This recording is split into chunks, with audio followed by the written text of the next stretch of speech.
Miaramantsika rehetra indray tafaraka atao anatin'ny fandarana Miara-Manonja amin'ity fotoana ity fantatra fa efa vorolanina isika menakavy anaraka an'izany Miara-Manonja izany izay fandarana tsy zoviana aminao intsony. Mazava loatra fa iresaka isika momba ny fiainam-pirenena toy ny mahazatra ary amin'ity indray mitoraka ity dia misy lohahevitra vitsivitsy izay heverina fa hoe mafonja dia mafonja, tsy hoe tsy mafonja akory ny lohahevitra hafa fa ny amin'ity indray mitoraka ity dia tafiditra tsara ao anatin'izay hoe tena mafonja tokoa izay. Ankoatr'izay moa araka ny mahazatra misy ny mpisehatra miakatra eto amin'ny Miara-Manonja ary amin'ity indray mitoraka ity dia efa eto izao ny solombavambahoaka lany tao amin'ny boriboritany fahaefatra tamin'ny alalan'ny tiko Madagasikara tsy izany fa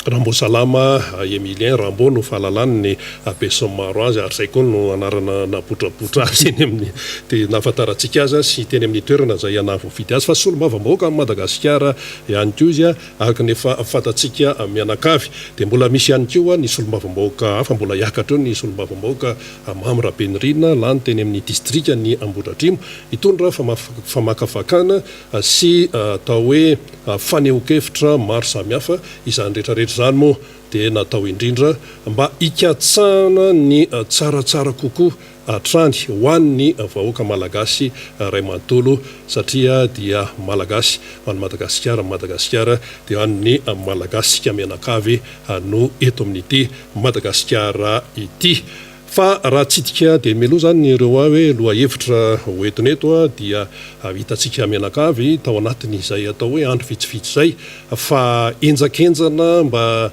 tsy lazana hoe teny hafa aloha hatreto ny fifandraisana eo amin'ny fahefana mpanantanteraka misy ny gouvernement sy ny fahefana mpanao lalàna eo anivon'ny teny miera-pirenena mandeha be ny resaka any ambadimbadikany amin'izao fotoana izao ary sahirana ny gouvernement ankehitriny manoloana ny zavatra hatrehana aloha amin'ny fiainam-bahoaka ary eo ihany koa na ny filazana ny amin'ny hoe na ny solombavambahoaka atao hoe mbola sasatsasany izay pomba ny fitondrana aza dia efa mitondra tsikera mamaivay amin'ny fahefana mpanantanteraka zany hoe ny anivon'ny gouvernement zany no hiaran'ny tsikera mavaivay amin'izao fotoana izao hitondrana fanazavana sy fanehoan-kevitra sy famakafakana eto zany ary eto nao lamafisana hoe tsy diso mihitsy ny famakafakana no entin'ny Miara-Manonja hatramin'izay mitondra ny fanazavana maro samihafa momba ny fiainam-bahoaka dia io izy io hitantsika fa dia enjana zany ny raharaha eo anivon'ny gouvernement sy ny teny miara-pirenena amin'izao. Eo ihany koa ny momba ny hoe grevy izay ataon'ireo mpiasa eo anivon'ny CTC ho isika le fohy be zany ny tsaboana andreo olona tratran'ny Covid hitantsika tsara fa ny fitondram-panjakana nanangana an'ireny CTC ireny fa ny mpiasa ao anatiny atao manara-penitra fa ny ao anatiny ve manara-penitra sa ahoana resa-bola indray io ary dia tsy misy vola tsy voaloha ao zany ka mahatonga ny grevy. Eo ihany koa ny resaka fandriam-pahalemana hoentintsika ihany koa fakafakaina atao anatin'ity fandaran'ity satria raha ohatra ka tsisy mifandriam-pahalemana dia mazava loatra tsisy fampandrosoana vanina naiza na ny ambanivohitra na an-tanàn-dehibe dia resahana ny momba ny lalana ao anatin'ny fandarantsika daholo izany rehetra izany. Fa mialohan'ny tena hoe andraisantsika ny député Emilien Rambo Salama dia tsara ihany ny manamafy fa ny eo amin'ny resaka connexion zany milafin'ny teknika ty fandaran'ity dia efa miezaka mafy ny teknisianina isa tokony amin'izao fotoana izao amin'ny fanatsarana azy io mba hanomezana fahafaham-po antsika menakavy. Zay no ela tombo lasy tombo vavy fa hiditra amin'ny votoatin-dresaka isika dia député Rambo Salama Emilien voavita ao amin'ny 4e arrondissement amin'ny alalan'ny tiko Madagasikara solombavambahoaka ny Madagasikara resaka fandriam-pahalemana araka nambara teo tsy misy ny fampandrosoana raha tsy eo ny fandriam-pahalemana ianao ao anatin'izay sehatra izay indrindra ary eo anivon'ny teny miara-pirenena ianao dia ao anatin'ny commission momba ny resaka hoe défense fiarovana zany dia efa resaka fandriam-pahalemana zany inona no teny azo hoentinao zany amin'izao fotoana izao antao anatin'ny fandarana dia omena sehatra ary ianao entinao mamakafaka an'izay lohahevitra izay dia miarabanao aloha. Dia miarabanao Rina Rabe Mananjara ary misaotra betsaka nameny fitenenana dia miaraba antsika rehetra manaraka ny fandarana Miara-Manonja ianareo any ivelany indrindraindrindra zay amin'ny alalan'ny antso taribve mba nakazy ihany le solombavambahoaka boribory tamy faefatra fa elaela tsy hita io ianao io de tena marina zany elaela tsy hita ary hita zao ary dia tonga ndray anjara mavitrika am'ty fandarana Miara-Manonja ity tsy adino am'izany isika eto amin'ny boribory tamy faefatra zay lazain'ny olona hoe ary ohatrany tao tsy hita mihitsy le député anay de fa tonga zao faza matahotra nareo fa io ny misy fandarana daholo ny zavadrehetra ary tsisy anafenana azy zany fa mbola antahin'Andriamanitra de velona somatsara ny tena ary tsisy anafenana azy zany satria ny Covid zany ane tsy sanatry zany aretin-dratsy ohatrany hoe MST maladie sexuellement transmissible ka feniny fa aretina ohatrany rehetrarehetra io misy filohan'ny république voa misy prime ministre andalovany io fa tsy tia hoe aretina vokatry ny fijangajangana na ny fitondratena ratsy ka tsisy nafenana azy zany fa noho ny fitahin'Andriamanitra moa dia afaka amin'io tsika dia manarak'izay dia mbola mitondra koa ny fampiononana feno an'ireo fianakaviana zay nanana havana lavo vokatry ny ty aretin'ity zay mbola miara-miaina amintsika amin'izao fotoana zao ary raha ny vaovao aza eran-tany dia efa ny sasany efa mandeha miakatra any amin'ny 4e vague amin'izao fotoana zao andeha amin'ny faefatra ary le atao hoe le variant delta zay enjana tokoa mahazo azy ny eto amintsika moa dia mbola raha mifahafantarako azy dia mbola ao anatin'ny deuxième vague tsika kanefa efa miodiody ao amin'ireo atao hoe nosy kely raha vavintsika ao atsinananao ny variant delta fa dia mankahery antsika rehetrarehetra ary manisy teo miteny foana zany amin'ny mahasolombavamboaka hoe aleotsika hitandrina mafy mihitsiny satria raha ny fiahina ny vahoaka amin'izao fotoana zao reheto amintsika dia ohatrany tsy de tazana loatra satria na ny vaksiny azy de tsy arakaraky ny vatongavana vaksiny eto amintsika tsy arakaraky ny samponina fa atao hoe compte-goutte anga raha atao hoe 26 millions tsika no eto Madagasikara menantsika tamin'ny voalohany zao dia 250 000 doses nefa ohatra atao tsy lany akory zao ndray dia amendray ny américaine no amin'ny 160 000 doses de 8 ao zany hoe tsy mahasahana antsika voaka rehetrarehetra le izy zany ary ela vodona koa satria raha androany ny tenenina le izy de afaka ray volana vao tonga de tsy misy afa-tsy mitandrina ka aleo dia mitandrina tsara amin'ny fiarovatena mba tsy ho tongavany ty arety mandozo ity dia mankahery atsika rehetrarehetra koa ary mampatanja ho atsika rehetra mamizay mbola anatin'ny fitsaboana zany marina tokoa ny filazanao Andriamatorina fa ao anatin'ny voamera ny fandripalemana sy ny fiarovana ny tenako amin'ny anteny mera-pirenena ary rehefa nandray fitenenana ny solombavamboaka na ny solombavamboaka ao amin'ny mpamoana fitondrana azy dia tsy ny teny ity resaka fandripalemana ity tamin'le fivoriana tamin'ny fivoriana farany teo na tanan-dehibe zany na eny ambanivohatra fa de tena raha io no jerena de araky ny fitenenana hoe menamena ny soratra ary ny vahoaka dia atao hoe tsy mandry tsy lavoloha ary tsy matory tanàna indrindrindrina any ambanivohatra fa any an-tsaha ka izany rehetra zany na ny eto andrenivohitra na ny any an-tsaha dia miena le atao hoe asa fampandrosoana tsy marisika ntsony olo asa fampandrosoana fa miaina aloha ary mazava be le satria rehefa tsy milamina ny sainao rehefa tsy anatin'ny fandripalemana ianao inona moa no asa ho vitao na amin'ny andro atoandro aza misy resaka mampime ny andro atoandro a de ohatran'ny zava-miseho am'izao de atao hoe raha miasa ianao zany a dia ny maso anankiray manao le asa fa ny maso anankiray mitazatazana ihany a mijery an'le hoe sao de misy manafika ity atsay ity nahoana de na misasatare aza ianao zany a de mandeha am'le resaka vazivazy hoe tapenina maso anankiray de sasana aloha ty fa tsy tapenina dolo de tapenina indray maso anankiray sasana ty inona no mahatonga an'izany tsy fantatra tsony ny hoe iza inona no azo anao fa ny fandriam-pahalemana de tena ekinona ny fiainam-pirenena inona ny tenenako an'izany a de ekinona ny fampandrosoana rehefa tsy milamina ianao zany amin'ny atoandro a tsy milamina ianao amin'ny alina dia tsisy asa fampandrosoana vita ka io no andraisako fitenenana eto ary ho resahantsika amin'ny rahalahy eto a satria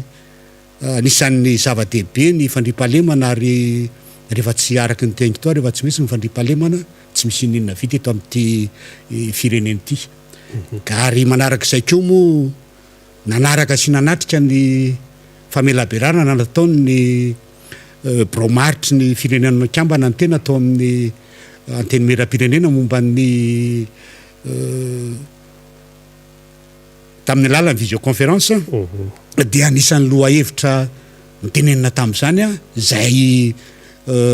hiatrikatrehan'ny firenena mikambana mihitsiny a de ny fandriam-pahalemana dia nyresaka état de droit fanajana ny état de droit fanjakana tan-dalàna dia ny momba ny fahaizana mitantana ny resaka i-gouvernance ary ny fiarovana ny asa famokarana sy ny fampandrosoana ka zay no tenenako hoe tsy kely ny resaka fandriam-pahalemana fa tena zavatra goavana ary iainan'ny ambany lanitra ray amanontolo sady io koa no efa irahan'izao tontolo zao ndresahana tamin'ny alalan'ny Nations Unies de io no etiketo araky ny teniko moa zany ny irina de raha mifandriam-pahalemana eto amintsika ny asiana teny a de araky ny teny hoe mena ny soratra satria tsy misy andro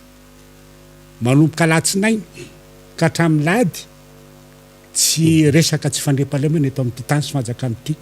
mamaky gazety ianao isan'andro de misy foana tena zany mihitsiny ary misy ara ny olona miantso amin'ny telefônina hoe zao ndray hony tary e zao ndray hony tary e ary tsy andre mivoatra re fiaina ambanivohatra raha tsy temy fotsiny aho zao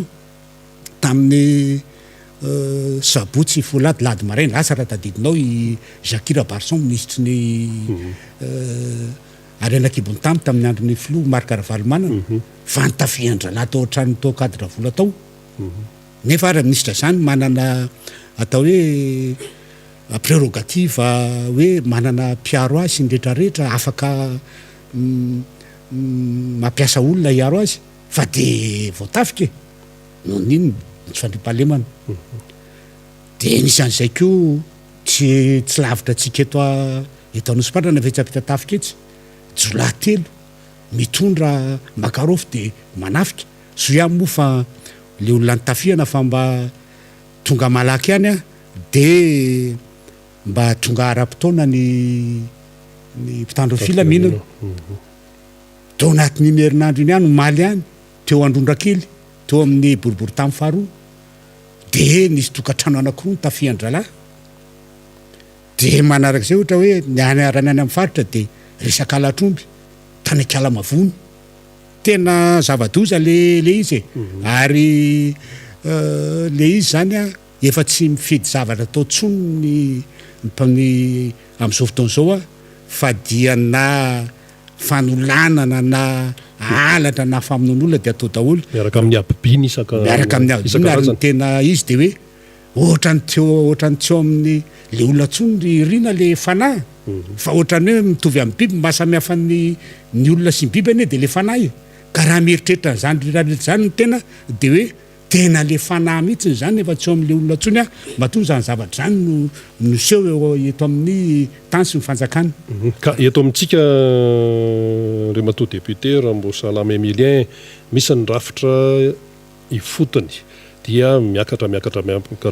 fokotany ny tiako resahana amin'io tadidiko tsara nisy fotoana zay tamin'ny fitondrany président Marc Ravalomanana nakarina teto tao iavoloha tao ny sefokotany dia nisy hirahira mihitsy hoe zay sefokotany zay sefokotany mbola be diabe no matsiaro an'ireny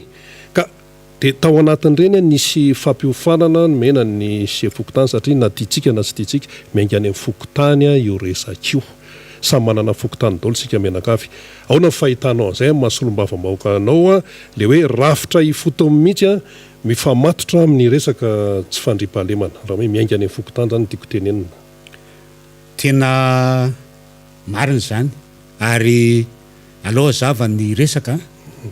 fa ny rafitra fampandrosoana rehetrarehetra ane dia ana fokotany miala ary ny atao hoe raha amin'ny vondrobaka tsy raha-pahefana dia ana fokotany miala raha voateno anaty lalam-panorenana nefa ny zavatra mitranga eto amintsika dia zao ary mbola ipetrahany ny adevitra foana momban'io raha io ny sefim-pokotany eto amintsika amin'izao fotoana izao dia sefim-pokotany tsy nifidian'ny vahoaka fa sefim-pokotany dia mitendrena fahatany iny fotsiny izany hoe sefim-pokotany izay tsaratsara resaka amin'ny any ambony any misy kajy politika zany any ambadima tena zany mihitsiny kajy politika mihitsiny any ambonimbony any amin'ny ministera ny atitany any any amin'ny préfiance indretrarehetra satria tadio tsara fa ny manendry ny sefim-pokotany any dia tsy ny be ny tanany fa ny ministera ny atitany izany hoe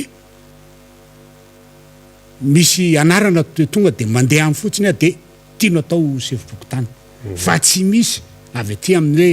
hoe be ny tanàna tsy satria ny antony dia zao tsy be ny tanàna mame karamany ireny fa ny ministera ny atitany dia mazava be zany zay fa tendrena avy amin'ny fotsiny arakarak'izay ilany ny ministera zany ny mametrahana ny sefim-pokotany nefa le olona tsy mahafantatra akory en'le tena ao amin'le fokotany hoe inona ka zay mihitsy ny tena problème raha ohatra fotsiny zao tsy andray afa-tsiny eo amin'ny boribory tamy fahefatra zao zay andreketako zay circonscription misy ahako moa zany ao anaty koa nao ohatrany misy menomenomana misy fokotany anankiray ao zao ary so tamin'ny fahitalavitra zany dia ny fokotany ny Ampefiloha-Modrano dia ohatray ihany le olana dia lehibe amin'ny fokotany tsy mipetraka ao amin'ny fokotany io no miandraikitra azy eo no nitendrenao fa olona efa mipetraka any Itosy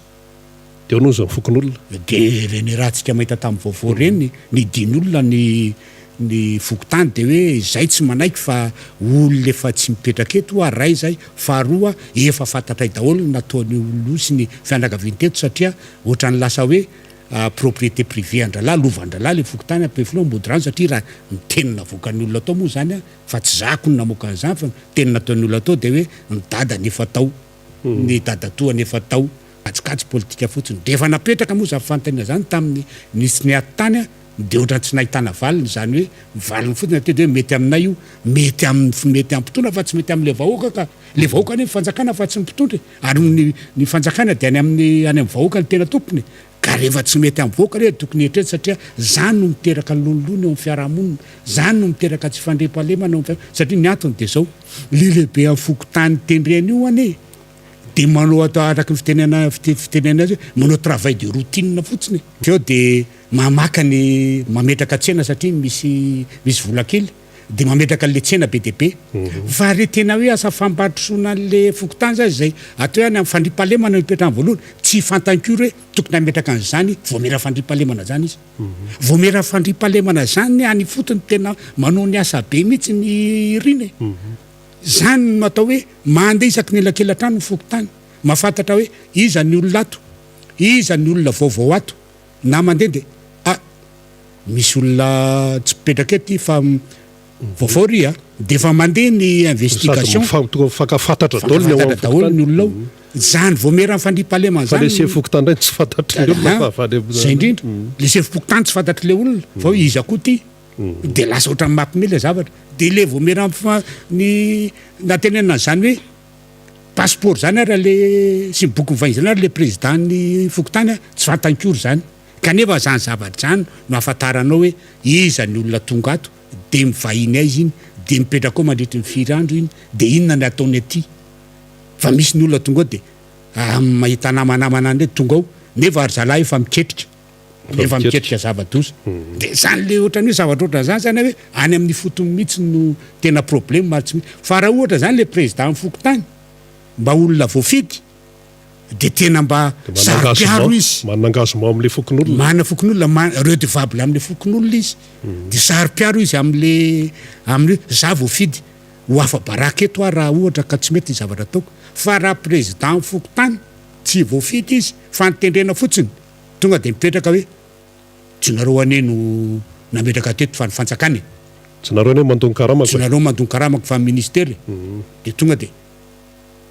very fanahy zany le vahoaka de hoe falany totakely am'izay falany totakely de zay indrindra de tsy fantany asan'le voamerany fandripahalemana faly le totakely de petraka ao fotsiny izy nefa le voamerany fandripahalemana tady io tsara fa ny voamerany fandripahalemana mandehana ny elakelan-trano any nefa tady io andy reto andrenivohitra zao de anelakelan-trano any misy mifanolanana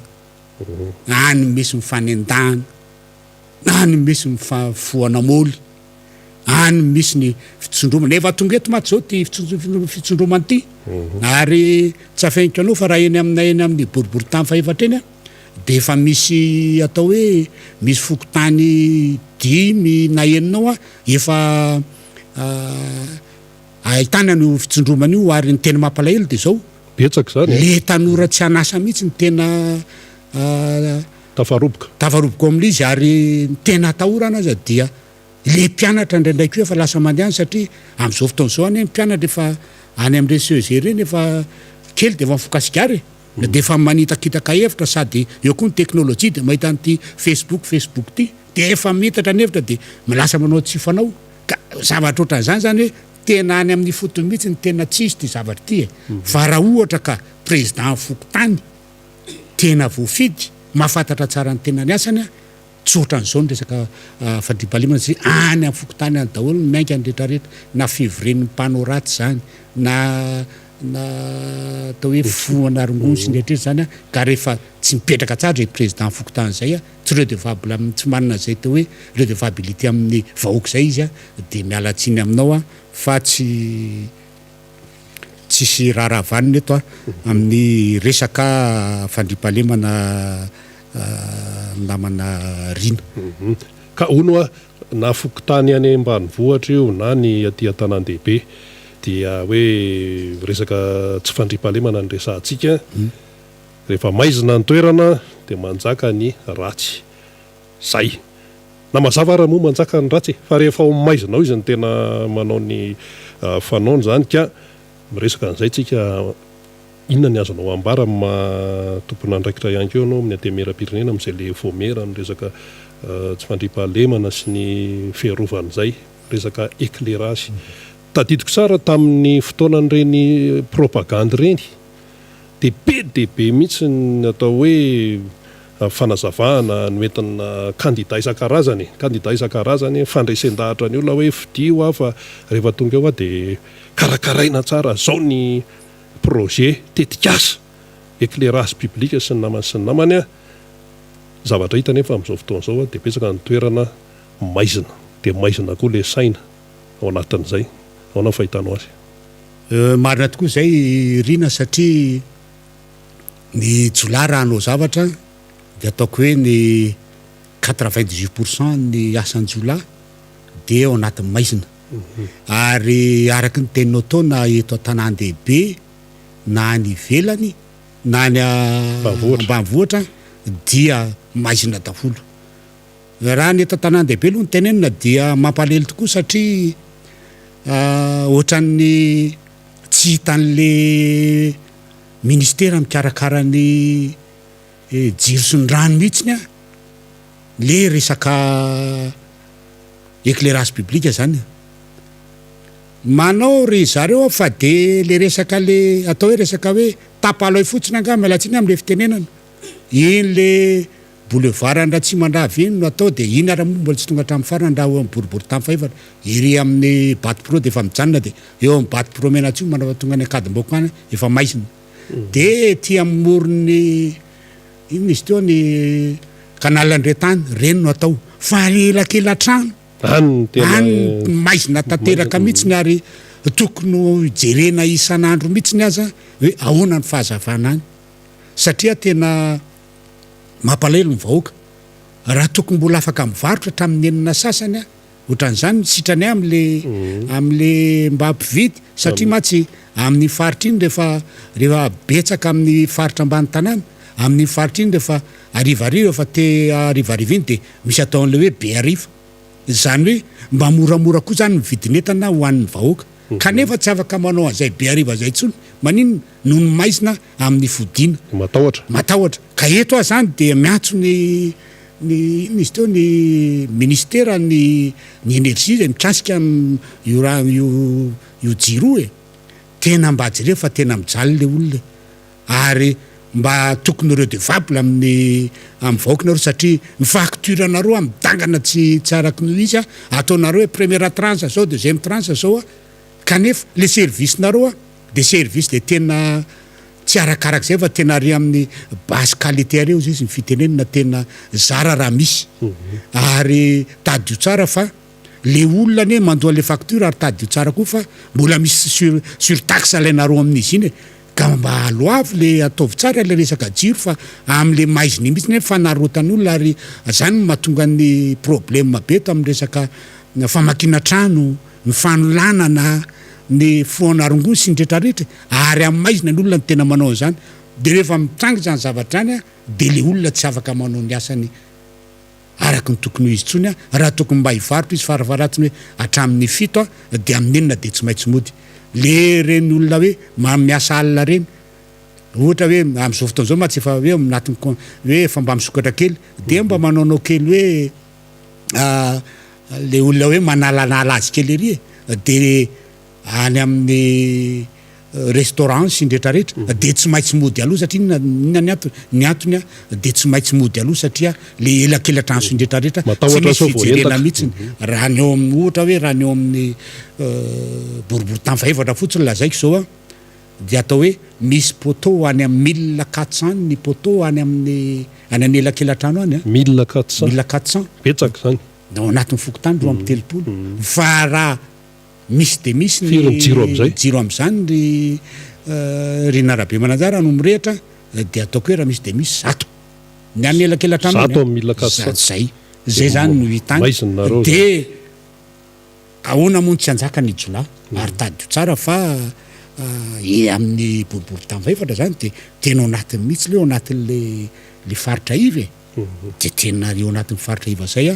de fataotrao ihany hoe ahoana ny farim-piainan'olona iny sy ny rehetrarehetra ary tsy afenina zany fa eny any aminay eny de betsaka reo atao hoe adokera mpitarika sarety sy ny rehetrarehetra ary betsaka atao hoe mpivarotra informel sy ny rehetrarehetra zany hoe tena limité de limité ny ora fiasany de analao amin'ny fampandrosoana na fameloma amin'ny fianakaviana aza de tena misy mihitsy ny fiantraikany satria maninona maizina ny tanàna zay ny tena olona zany ka miantso reo mpitondra fanjakana zany mba hijery akaika ny resaka io jiro ary ny tena mampalelo amin'izy zany de zao hoe le DG ny jirama efa kiany ndretrarehetra na ny resolo-mavambahoaka ao anatin'ny mpanona fitondra de efa manakinana io fa de mbola eo foana raha namana de tsy hay tsony hoe fa ahoana marina amin'ny tsony namany ty le bandy io mbola eo foana kanefa tokony efa tsisy tsy menomenona amin'ny zavatra miasa mena ambany mena satria tsy mety hoe tsy miankina amin'ny olona rehefa le politika akapobeny mihitsy no sao de any no tsy araka ny tokony izy ka raha hoe politika akapobe mihitsy tsy araka tokony izy de hoe za hoe zavatra ohatran'izany ny politika ane de atao hoe fijerenao fitsinjovanao ny fiainam-bahoaka ka raha politika tsy mandeha ohatran'izany de hoe za hoe le volonté politika le mpitondra mihitsy zany no tsy mety ary tsy mijery le tombontsoan'le vahoaka izy amin'ny fanaovana politika fa amin'ny mety hoe manana ataotsaika hoe misy famatorany mafy angamba amin'ny zay tsy azo elana amin'ny DG ny jirama de tsy avinao fa tena mampalelo ane zany atao hoe service zany tena mampalelo mihitsy ny le izy satria ny facture miakatra ny délestage misy de avy eo nefa evakian'ny solombavamboaka rehetra le raha naman'io a de mbola eo ihany de farany io lasa mieritreritra amin'ny farany hoe tena ohatrany tsy hanao zavatra mihitsy ny zalangama fa de tsy hoe inona ary ny famatorana fa de zao ny zavatra mitranga eny ary ka eo amin'ny tsy fandriam-pahalemana ihany sika hitantsika fa eniny ihany koa nefa ny mpitandro ny filaminana na tanan-dehibe na ny andrenivohitra ny resaka force de l'ordre sinsisa ianao a mahafantatra tsara nyo sehatra io eo a ny force de l'ordre eo ny fitaovana maro isan-karazana hoe ny 26 juin de reny ny fitaovana sinsisa fa eo koa nefa ny paikady isan-karazana izay mpanao gazety moa mitazana ety ivelany de mahita an'izay hoe mirongatra ny tsy fandriam-pahalemana araka ny resantsika teo fa ny eo amin'ny izay resaka hoe force de l'ordre zay a mba asa raha mba tianao angatana moa zao mba hitondranao fanazavana satria ianao mahafantatra an'io sehatra io satria karazana teknika ihany moa le izy tsy hoe hitsabaka amin'ny asan'ny atsa na asan'ny ary fa aminay vahoaka de ohatrany hoe misy fijery anankiroa hoe zao ny iainana isanandro eto nefa ianao mahita hoe mpitandro filaminana manao ny ainy tsy ho zavatra ihany koa izy ireny sasany amin'ny firy maraina de efa eo amin'ny firy ariva zay vao mialo amin'ny toerana zay esany de ahoana ny fanazavana momba an'izay zany a manoloana nyreto valala tsy mandady arony reto ia raha ny zavatra nitranga atao amin'ny antenimera moa zany tamin'ny février ny antenimera-pirenena farany tao dia taoko hoe 95% ny solombavamboaka tao a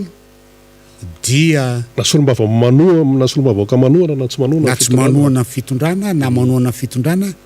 dia ny teny daholo ny resaka tsy fandriam-pahalemana ary ny tena nazahoana fanakianana dia ty amin'ny resaka any ambanivohitra zany amin'ny resaka fangalaran'omby sy ny fangalarana ny volo ohatrany hoe momban'ny lavanilina ary ny atao hoe fomba fiady sy fomba fanaon'ireo totakely sy jola zany a fa tsy vita amin'ny mangalatra tsony fa lasa manao kidnapina manao takalonaina zany ka vokatr'izay zavatra izay zany a de miazakazaka be tao amin'ny force de sécurité zany hoe tekitena zany hoe ny polisy ny gendarme ny miara-ny tafika malagasy a ny fanorenana fotodrafitrasa raha mahita ianao zao de isaky ny atao isaky district de misy an'ireny direction régionale ny police reny trano vaovao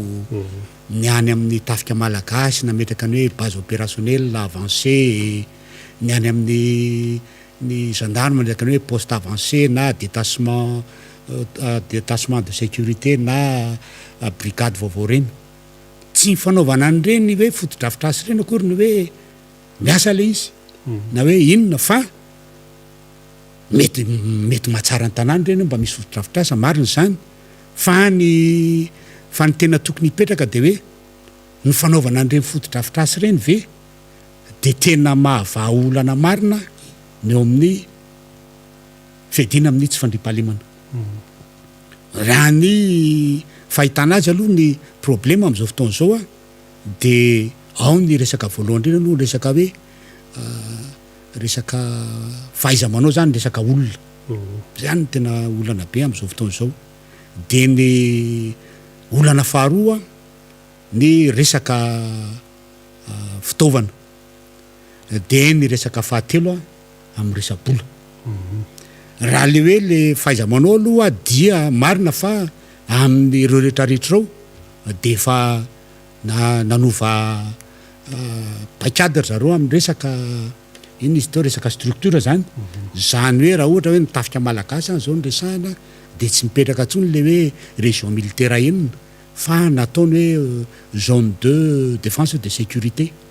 nataony hoe misy folo zany izy reto Madagasikara zany hoe raha fahitako azy zany de hoe lasa manatona koa ny vahoaka kanefa le fanatonana avoaka tsy fanatonana amin'ny trano hoe misy fotodrafitrasa fa le olona mipetraka ao mihitsy na tsy faiza manao an'le olona no tokony jerena akaiky zany. Le faiza manao zany de zao ohatran'ny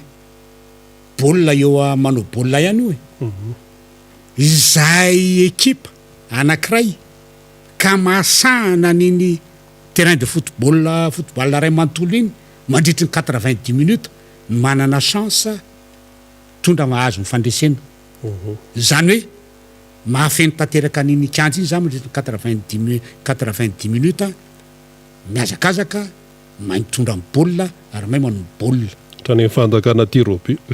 Fa ny amin'ny fandriam-pahalemana matsy tsy misy tir au but fa na resina na mavona tsy mavo. Dia io zany mipetraka hoe le occupation spatiale du terrain zany tena tokony atao na tanàn-dehibe na ny ambanivohitra. Zany hoe amin'ny faritra mena sy amin'ny faritra atao hoe tena sarotsarotra zany de tokony isy olona foana hitanao amin'io toeran'io zany. Zany hoe tsy miandry atsona zany ianao hoe tongava fantafian'olona zay fa ianao mihitsy tonga de fa mandeha. Kanefa zany zavatra zany tsy de misy loatra. Inona ny antony? Ny antony de zao tsy ampy ny olona. Mety ho ampy ihany ny olona fa mety mamy zavatra hafa no ampiasany dralana azy. Ohatra fotsiny raha tsy teny hoe tena ilaina ve ny fampiasana ny olona be de be amin'ireny station de service nrehetrarehetra reny. Eto anefa misy station de gardiennage maromaro, service de gardiennage maromaro. Maninona raha reny no atao fa tsy maintsy misy polisy ao na misy gendarme na misy miaramila. De ohatran'izay koa hoe ny amin'ny fiandrasana nyreto tao hoe mialatsiny amin'ny tenina hoe reto vahiny mpanan-kareny reto. De eritrereto fotsiny hoe raha eran'ny Madagasikara misy atao hoe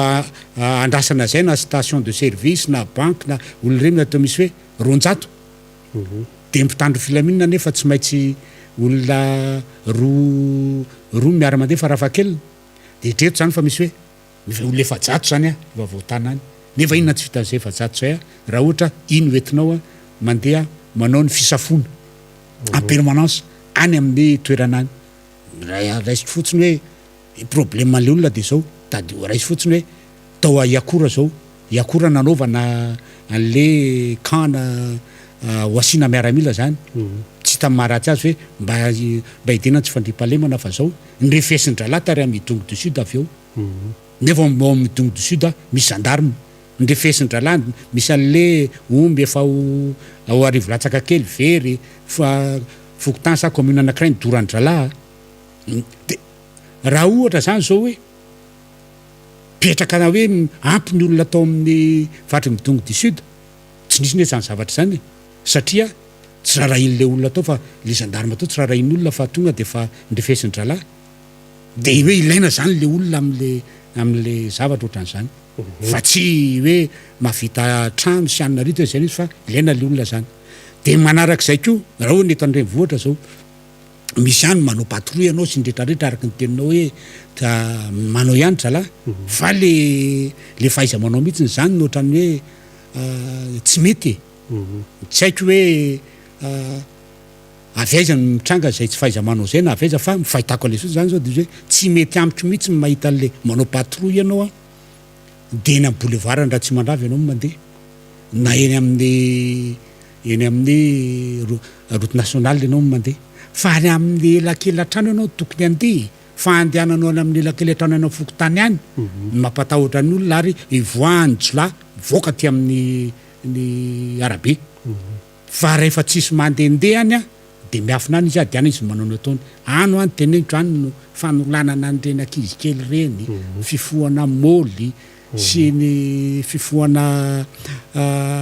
rongony ny fivarotana an'ireny cocaïne sy tolona rehetrarehetra eny zay tena zava-doza. Ka io tokony mba jeren'zareo zany io zavatra io hoe na amin'ny faritra mena de tokony isy zay occupation spatiale du terrain ary amin'ny permanence zay zany hoe raha fa ana mandeha tongotra de tokony manao mifandimby zareo mandeha de ao foana de tsy misy olona anao raha tony fa hoe lasany eo a dia soso tonga indray manaraka dia tsisy fotoana mihitsiny zany a anaovan'iretsy olondretsy ratsy a na tanàn-dehibe na any ambanivohitra zany fa ny eto atsy zany fa mipetraka ao dia miandry telefôna mandra-pahatonga anao any ianao tsy manana fitaovana manaraka ny tokony izy nefa efa manana ataoko hoe manana firy avance firy zany raroa amin'ny zavatra ya amin'tianantsika ary sy amaranantsika ny resaka fandriam-pahalemana mialohany andraisantsika ny solombavam-bahoaka mamirabe indrina voafity tao ambodratrimo dia inona no atao hoe amezanao an'izay resaka izay ary manoloana nyity fandriam-pahalemana tsy araka ny tokony izy tia mampimenimenina ny besin'ny maro tia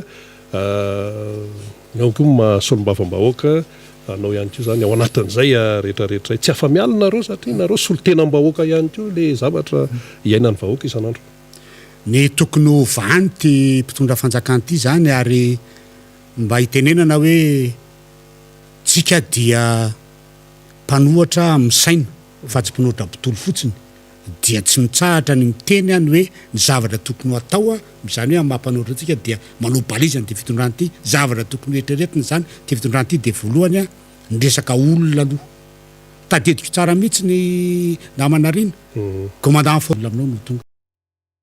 président Marc Caravalona rehefa ndeny hoe fa inona ity zany dia ny resaka olona zay mila olona dia nahazo rangazement ny era amin'ny Madagasikara tonga dia nisy vokatra izay tatavan'ny olona mantsy dia vokatra tonga dia nahazo olona dia reny olona reny tsy napetraka teto amin'ny vilona ndray fa tena natao be dia be any amin'ny faritra rehetrarehetra zany mba hisana le fandriam-pahalemana antiko tenena hoe nahazo vokatra tsara noho ny fampiasana an'le olona reo nahazo vokatra tsara satria tsisy ninona vitanao ny raha tsisy olona dia nahazo vokatra tsara mihitsy ny tany ambanivohitra tany ary reny na tonga le hoe misy dasy ary misy compagnie tournante mihitsy nalefanay tamin'izany misy isam-bolana isaky ny telo volana andeha anao iodiody any zany manao an'le marche manœuvre de sécurité amin'ny tena tsy fandriam-pahalemana dia faharoa manarak'izay eo amin'le fitaovana milana fitaovana koa zany ilana fitaovana mifanaraka tsara amin'ny resaka fandriam-pahalemana ohatra fotsiny zao marina fa misy ny hélicoptère fa hélicoptère iny ane fafantara hélicoptère fanaovana reconnaissance iny fa ny hélicoptère fanaovana opération tadiavina ohatra hoe hélicoptère anankiray mazaka olona 12 raha vao misy ny fiantsoana 12 lahy manana atao hoe fitaovam-piadiana rehetra ilana aminy tonga dia mandeha amin'le toerana fa tsy hélicoptère anankiray no ivezivezy ao ny ary efa lasa ihany fa raha 12 lahy manana fitaovana rehetra manana fahaiza-manao tonga dia vita ny opération ary tsy misy andrasondraso fa tonga dia zay ary ny fahatelo dia ny resaka vola dia za dia miteny fa raha ny vola omena ny mpitandro ny filaminana amin'izao dia tsy ampy zany hoe midika ampy zany hoe tsy lara-pahamehana ve zany le fandriam-pahalemana tsy atao tsy ampy vola fa alefa amin'ny zavatra hafa zako ohatra hoe tsy contre amin'le fanaovana an'le hoe fotodrafitrasa fa mipetraka fotsiny hoe tena zany ve amin'izao fotoana zao ny lara-pahamehana sa ny fiainan'ny vahoaka fampandrosoana ny firenena ny ain'ny vahoaka zany ve no tsy tokony hojerena fa tsy zavatra hafa ohatra hoe tsy hoe ny fanaovana ino izy teo kanja manara-penitra ve dia ho ambony lavitra no ny fanampiana ny vola ho an'ny fandriam-pahalemana ka ireo zavatra eo zany no tena tokony hojerena akaika dia voalohany indrindra ny resaka olona tena ilana olona maro dia maro zay vao milamino dia faharoa ny resaka fitaovana fanaraka amin'ny tanjondrotrariny fanaraka amin'ny zava-misy amin'izao fotoana zao tsy araka ny tele DG ny projet présidentiel moa dia efa nahazo hélicoptère nahazo 4x4 zany tsy tonga ny ambony tendrombohitra tsy aniny zany zavatra hafa ny ilaina fa tsy zany mihitsiny ary ny 4x4 zany tsy afaka mandeha ny elakelatra zany fahazavana no ilaina ahoana nanaovana ny jiro zavatra ohatran'izany tsy fanaraka amin'le zany ary ny farany dia eo amin'ny resaka vola dia tena tokony vola ampy fa tsisy économie vita eto tsisy économie andeha eto ary tsy fampandrosoana vanina eto raha ohatra ka tsy milamina ny resaka fandriam-pahalemana eny ary maro ny azo tsakotsakoana tamin'izay teneniny solombavam-bahoaka Ramosalama Emilia izay tena mena sehatra mihitsy ny tontolon'ny fandriam-pahalemana satria dia io araka ny nambara teo no hain-dehibe ahafahana miditra amin'ny tokony idirana zany amin'ireo sehatra isan-karazany fampandrosoana misy eto amin'ny firenena ary dia afaka minitra vitsy dia ho raisitsika ny solombavam-bahoaka mamy Rabendrina araka ny efa nambara teo dia maro ihany koa ny lohahevitra ho resahany eto miaraka aminy eo ohatra ny amin'izay le hoe fifandraisany eo aniva mpanantanteraka sy ny fahefana mpanao lalàna izay raha tsy resaka fa tsy ny ateny mera isika dia vokatra izay atao hoe resaka manahirana eo amin'ny fifandraisana androm-panjakana anankiroa izay dia ny vahoaka no tsy maintsy mizaka ny vokatra zany rehetrarehetra zany satria ndray mpanao lalàna ny anankiray mpanantanteraka tamin'ilay fivoriana farany teo tamin'ny roa Jolay farany teo zao dia efa niakatrakatra amin'ny maripana teo amin'ny fifanatrehan'ireo androm-panjakana anankiroa ireo efa eto ny solombavam-bahoaka mamy Rabendrina voafita amin'ny alalany tiako Madagasikara atao Ambohidratrimo faly miarabanao Andriamatoa solombavam-bahoaka menao moa tsy vahiny eto fa toe vahiny tompotrano ihany dia faly miarabanao aloha ny fandarana sy ny vahoaka miaraka amintsika amin'ny fanarahana an'ity fandarana ity. Miaraba Rabe-Mananjara, miaraba ny mpiara-miasa rehetra eto amin'ny Miara-Manonja, ny atao amin'ny lafiny teknika na ny mpiara-mandrindra ny fandarana rehetra fa indrindrandrindra miaraba ny vahoaka malagasy sy mpanaraka ny fandarana satria fianakaviam-be iray daholo tsika rehetrarehetra ireo ao anatin'io resaka io. Eto moa izay sady miomana hiatrika ny fandarana no manaraka ny fandarana ihany koa rehefa mbola tsy mandray micro aloha dia mahita ny afatra avy aminareo izay mivoaka ny anivon'ny tambajotra eny mivoaka mivantana dia mamela nao kompatanana manokana ny ireo namana izay andefa afatra manokana eo ny avy any a Frantsa ny amin'ny faritra Brest iny faritra manodidina ny Paris iny Orly sy ny manodidina eo koa ny amin'ny faritra sasany aty amin'ny kontinanta misy antsika Djibouti ohatra manao mandefa araba sy kompatanana manokana ao miaraba antsika rehetrarehetra fa tsy ireo ihany akory fa sika rehetra izay manaraka mivantana an'izao fandarana izao ary miaraba mialoha ihany koa an'ireo izay tsy afaka manaraka mivantana fa mbola anaraka rehefa manana fotoana aoriana kely eo ny teknôlôjia amin'izao fotoana moa dia ahafahantsika manatanteraka an'izany fa miaraba ihany koa atsika rehetra izay eto an-tanindrazana na aiza amin'ny lafy valon'ny noso ny fitenenan'izay kompatanana ho atsika rehetra manaraka ny fandarana amin'izao fotoana izao ary raha maniry koa raha maniry ao anatin'ny fahasalamana daholo isika rehetrarehetra ka ho afaka miriarisy afaka miatrika an'ity fiainam-pirenena sy ho avy ny taranaka rehetra ity. Araka izany koa nitodika tampoka ay ifaniry razafy manantany no eto anilako eto vao miara-miditra eto izay mirahalahy mitondra ny araba manokana ho azy ihany koa ary manantena fa isy zavatra vaovao mivaingana sy ohatra le mahazatra antsika ireny hoentiny androany ahafahantsika manafana ny adihevitra eto. Ya miarabantsika mpanaraka ny fandarana Miara-Manonja na amin'ny radio zany na amin'ny fahitalavitra mivantana ho an'ny eto an-toerana moa zany misy ihany koa ny fandefasana ity fandarantsika ity amin'ny alalan'ny YouTube dia miarabantsika rehetra zany na aiza toerana misy antsika dia misaotra betsaka ny solombavam-bahoaka ny Madagasikara voafidy tetsy amin'ny distrika Ambohidratrimo mamy Rabendrina amin'izay fampidirana izay sy kopakopatanana ho an'ny rehetra zany eto an-toerana tsy adintsika député mamy Rabendrina miaraba an'izy ireo satria tena mpanaraka mihitsy maro be any amin'izay sehatra rehetra ale dia mandefa foana amin'izay kopakopatanana zany atao tena hoe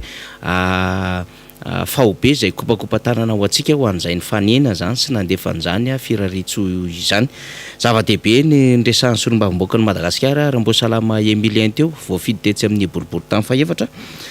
tamin'ny resaka tsy fandriam-pahalemana izay sy ny tontolony tokony hiatrehana izany fandriam-pahalemana izany satria dia ampisehatra ao anatin'izany mihitsy satria dia raha ho tsy haivina kely amintsika ny député Rambosalama Emilien dia colonel retraité zany hoe manambonahitra ngezabe teto anivon'izany tafika malagasy zany izay misotro ronono ary izy dia olona faharoa ny tafika malagasy nandritry ny fotoana nitondrany filoha Marc Ravalomanana ary dia efa lefitry ny ben'ny tanàna fonony ben'ny tanàna lalaora valomana zany teto Antananarivo renivohitra ary dia solombavam-bahoaka ny Madagasikara ary dia mpikambana ao anatin'ny vaomerany fiarovam-pirenena sy ny resaka fandriampahalemana amin'ny akapobean'izay ninitsika ny resahany zany satria omaly moa zany ny député Manondrabenindrina de miteny hoe manana andraikitra samihafa nge re député tiako Madagasikara reo sy ireo atao anatin'ny miara-manonjy reo ary tsy de hoe le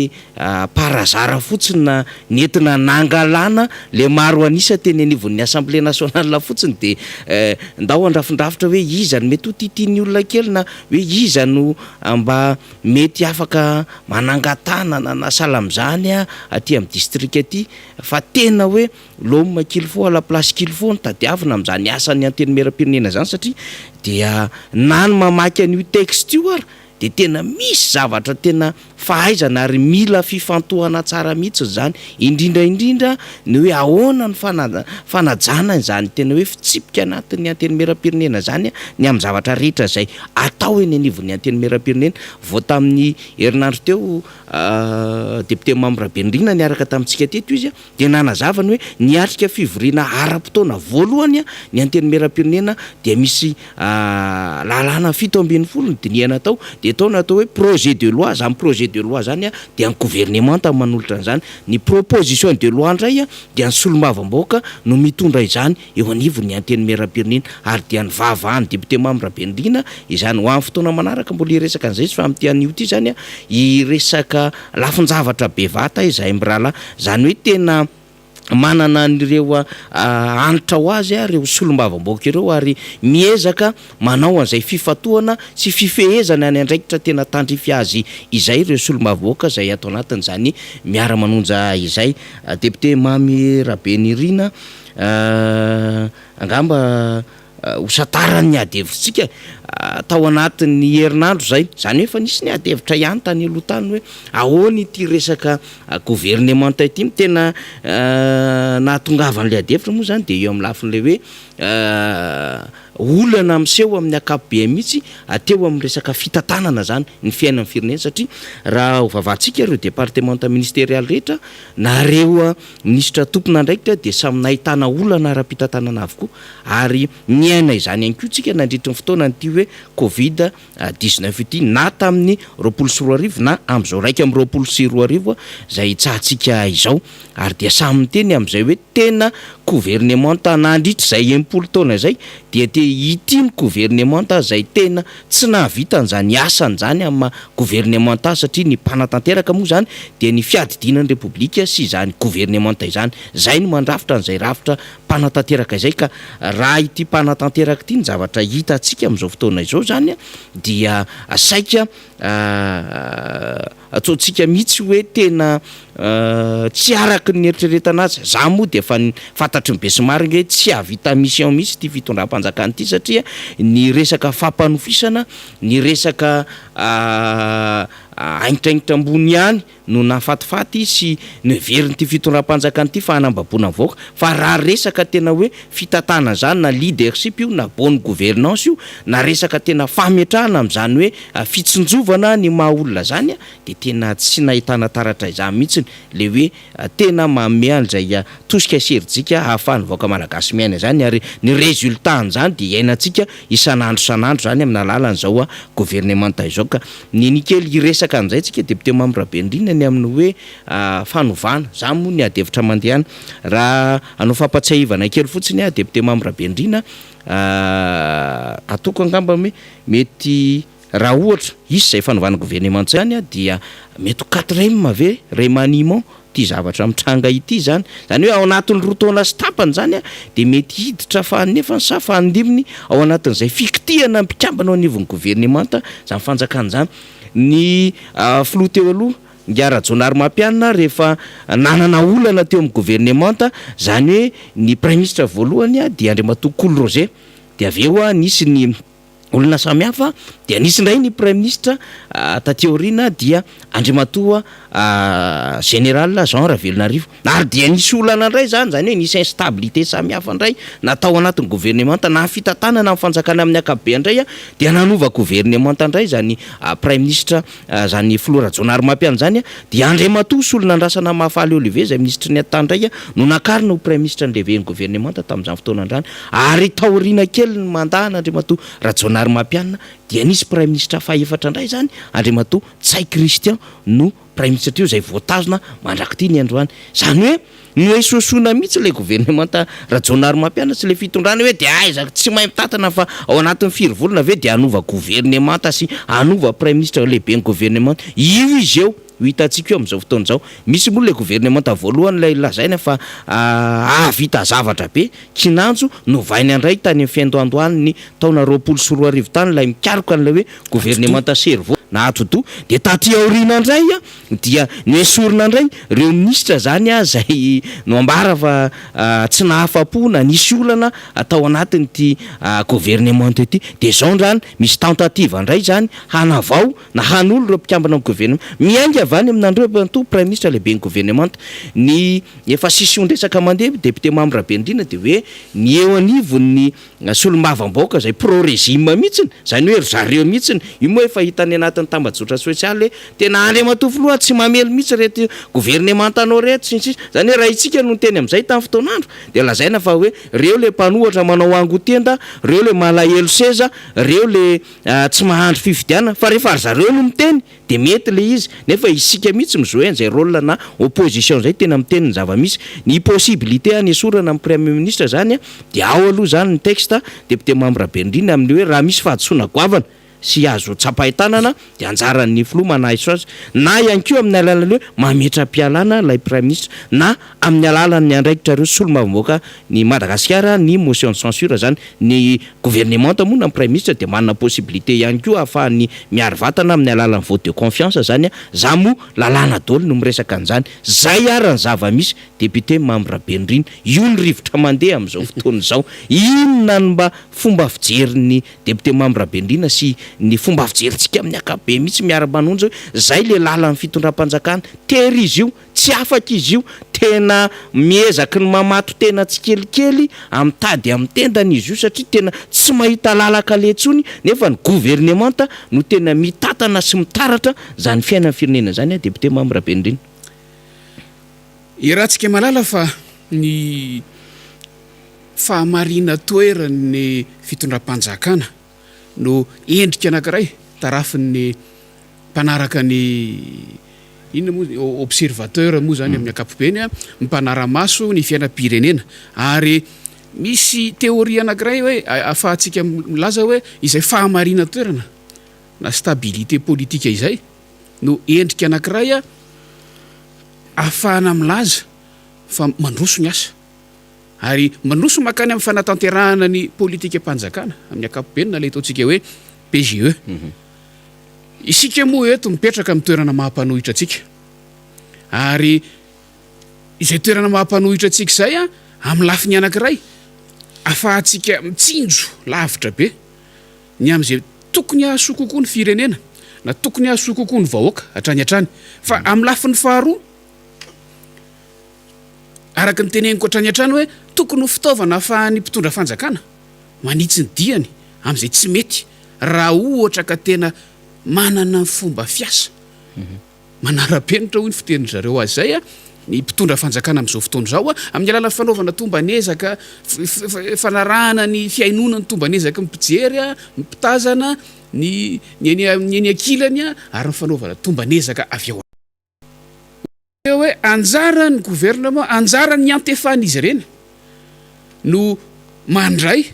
izay tokony ho raisina mba ahafahana manatsara ny asa tanjotsika dia ny ampandroso ny firenena na mpitondra fanjakana io ny avy aty ampanohatra io ny ampandroso ny firenena ny ampandroso ny vahoaka ny ahafahan'ny vahoaka amin'izao fahantrana lalina izao fa tsy voamaika ny dirany ao anatiny ka raha laza foana tsika hatrany hatrany ny zavatra tsy mety eo amin'ny fitantanana ny firenena dia mba ahafahana ireo tompona andraikitra amin'ny fanatanterahana nireny asa ireny manitsy ny diany zay mihitsy mba tsy ho tonga amin'izao rivotra iainantsika amin'izao fotoana izao zao mbola azo ahitsy zany hatrany am-piandohana zany hoe ny ministra tompon'andraikitra ny ministera tsirairay avy a raha ohatra ka manana fomba fiasa tena matotra manoka tena manana fomba fiasa tena manara-penitra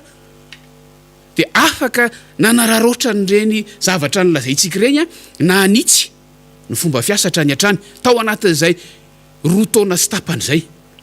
ka tsy tonga amin'izao rivotra mifofofofo izao tsika rivotra mifofofofo izay na tiantsika na tsy tiantsika dia manana endrika krizy zay indrindra manana endrika krizy kanefa hoy ateo hoe angamba zay no natonga ny teny resaka stabilité teo angamba mamay an'le fitondram-panjakana dia le mizava ije anana endrika hita maso fotsiny hoe misy ilay fahamarina toerana zany hoe satria mba nitazonina lavalava nitaritina lavalava le gouvernement ray manontolo tsy nisy nikitehana tato anatin'ny volana maromaro a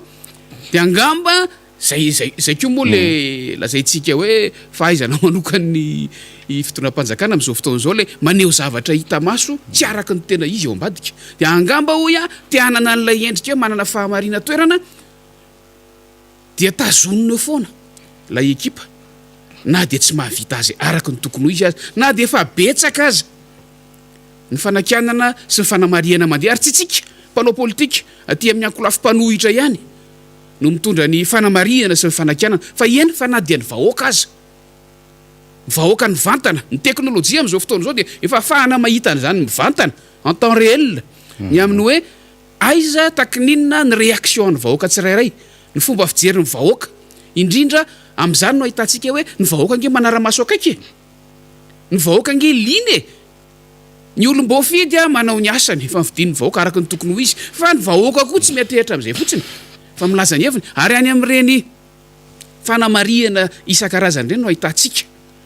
fa tena mitombona ny zavatra lazay isika rehefa manao tombanezaka isika rehefa miresaka tetikasa samy manana isika rehefa miresaka asa tanterahana dia ny atsika ny vokany ny fiatraikany ireny any amin'ny vahoaka ny mamay atsika fa tsy ny hoe nanao an'ity na nanao an'zary izy tompona andraikitra izay tompona anjara tompony asa tompona andraikitra ministera sy fanatanterahana ny raha tsirairay avy tsy izay zava-dehibe fa ny hoe aiza ho aiza ireny asa natao ireny aiza ho aiza ireny findramam-bola natao ireny aiza ho aiza ireny fanapahan-kevitra ndraisina isaka filan-kevitra isan-karazany ireny aiza ho aiza ireny miohatra amin'ny fiaina ny vahoaka andavanandro aiza ho aiza ireny miohatra ny aty vilan'ny vahoaka andavanandro aiza ho aiza ireny miohatra amin'ny fahafahany vahoaka mifamoivoy sy miasa sy miaina sy mikirakira ny lafin'ny toekarena mivantana andavanandro fa matoa misy izao rivotra mitsoka izao ny vitsy mikitra ny rery zay indrindra matoa izao ny zava-misy iainantsika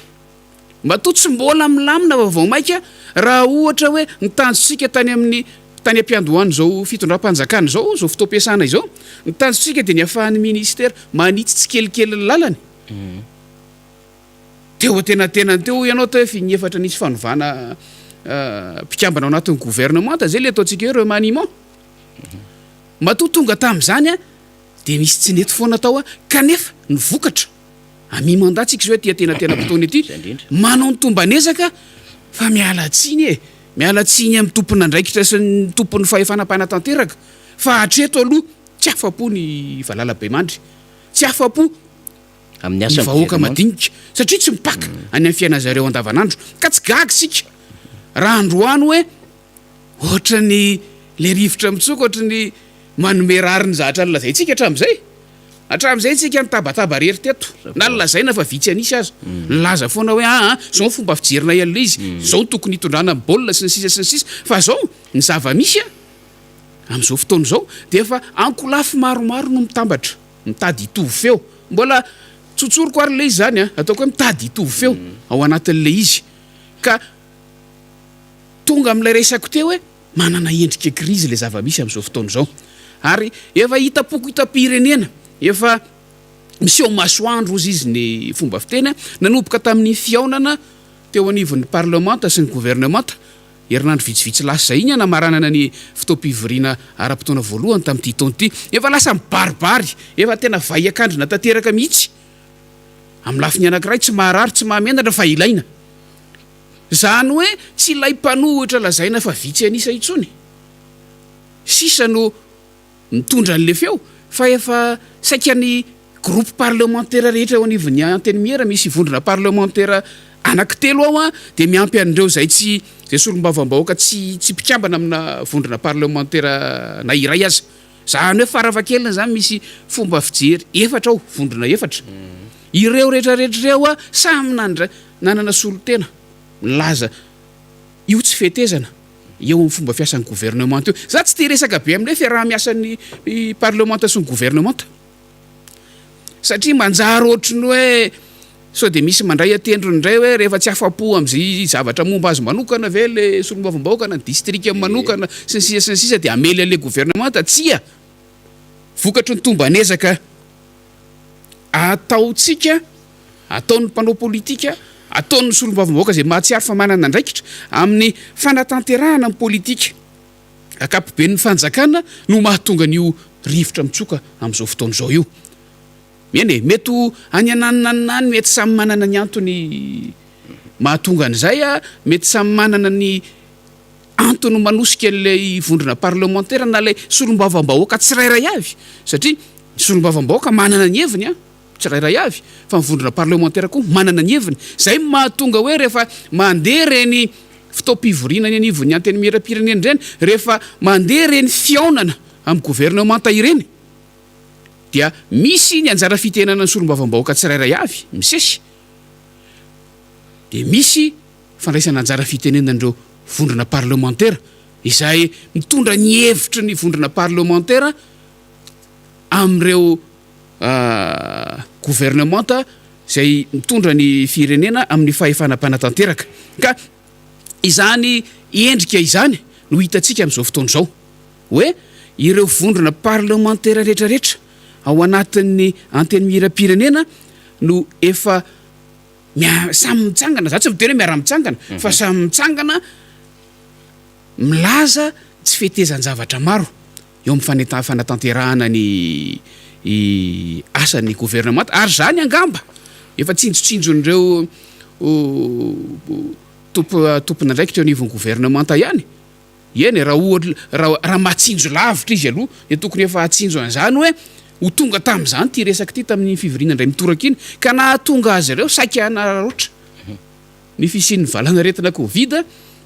dia saika tsy iaona mivantana tamin'ny solombavam-bahoaka mihitsy tamin'ireny fotoana ireny ary nalaviny hatramin'ny fana kanefa rehefa niarana nanapa-kevitra kosa ny solombavam-bahoaka ary maro anisa amin'ny solombavam-bahoaka hoa fa tsy hoe ny vondrona parlementaire maro anisa akory niara nanapa-kevitra tamina fivirina azo ny daolo be natrehana tany am-piandohana hoe aloha ny fiaonana amin'ny gouvernement ataontsika hifanatrehana fa amin'izany fotoana zany ray volana sy tapany ny eloha mantsy zany fanapa-kevitra zany amin'izany fotoana zany tokony efa maivamaivana ny valanaretana raha ohatra ka miasa mafy tsara miasa mafy sy miasa tsara ny gouvernement tsisy tokony atahorana zany inona tokoa moa no nitranga ny nandroso ny fotoana dia nanambarany gouvernement hoe efa mihelefilefy ny fiatraika amin'ny valanaretina tamin'izany fotoana zany no tanterahana mivantana ny fiaonan'ny gouvernement sy ny parlement reny ny rahantsika nahita reny hoy aho teo hoe angamba samy any ambadika any kio mety samy manana fomba fijeriny ihany tenenao teo hoe mety ho resaka ady seza sy ny sisa tsy maninona zany fa ny zava-dehibe amintsika dia ny mahita hoe lay rivotra dia mitako fanovana mitako fanovana eo amin'ny fomba fiasa mitako fanovana eo amin'ny fomba fijery fa mitako fanovana indrindra eo amin'ny olona mihitsy satria resaka reo maniman zany manova olona zany mety hoe ho an'ny vondrana sasany hitantsika matsy any amin'ny ainao manjery sisany ny fanamariana ataon'ny hafa ary tenina voakana solombavam-bahoaka avy amin'ny maro anisa ny amin'ny hoe tokony hosoloana mpitolona misy an'izany any asa compagnon de lutte zany efa taona efa tamin'ny taondasa zany fa tsy hoe voazao koa ro misy an'izany no efa niteny ary zareo avy amin'ny antoko manohana ny fitondrana hoe rehefa tsy faly ny amin'ny asan'ny gouvernement napetraky ny filohan'ny repoblika lay atodo le ayato-do hoe tokony ho mpiara mitolona misy dikan'izay a no apetraka rehefa tsy mahavita ireo atodo sy neverina fa ho teknisiany mety anisan'ny motivation manosika ny sasany irona makany amin'ny fanovanany gouvernemanta izany kanefa ho atsika ty anivo ny fanoerana ny atsika tsy zay fa ny atsika mila mandroso makany amin'ny tsaratsara raha ilaina ny fanovana dia ilaina ny fanovana ary eto tsika dia miteny hoe ilaina ny fanovana misy endrika farafakeliny roa samihafa ny fanovana mety ho azo tanterahana ndresaka ianao tao hoe ny remaniement zay ny ainana tatao anaton'ny roa taona sy tapany asiana remaniement kely lehibe ny gouvernemanta zany tsy miova fa eo ihany a fa minisitra ny na kitikitihana kely io ampifamadihana kely eo a na soloana ary io tena tsisy fepitaona nisy minisitra volana vitsivitsy de barakay a nisy minisitra mbola naharitra hatramin'izao a na de efa anaovana fanamariana maro sy mavesatra tokoa raha ny amin'ny tokony hanatsarana sy hanovana ny fomba fiasa zay le atao hoe remaniement fa misy le tena hoe fanovana ny gouvernemanta mihitsy zany hoe hatrany amin'ny lohany hatrany amin'ny lehibe ny gouvernemanta no tokony iova misy ny fahefan'ny filohan'ny repoblika araka ny voalazanao teo rehefa mahatsapa ny filohan'ny repoblika zay laza tamintsika tany am-piandohana hoe isa fanaovana tombanezaka isa taona farafakelina isaky ny enim-bolana zay indrindra rehefa mahatsapa ny filohan'ny repoblika zay kapiteny mitarika ny ekipa fa misy tokony ho soloana ny ekipa ohatra ny any amin'ny baolina ihany io de soloana dia hoy aho teo hoe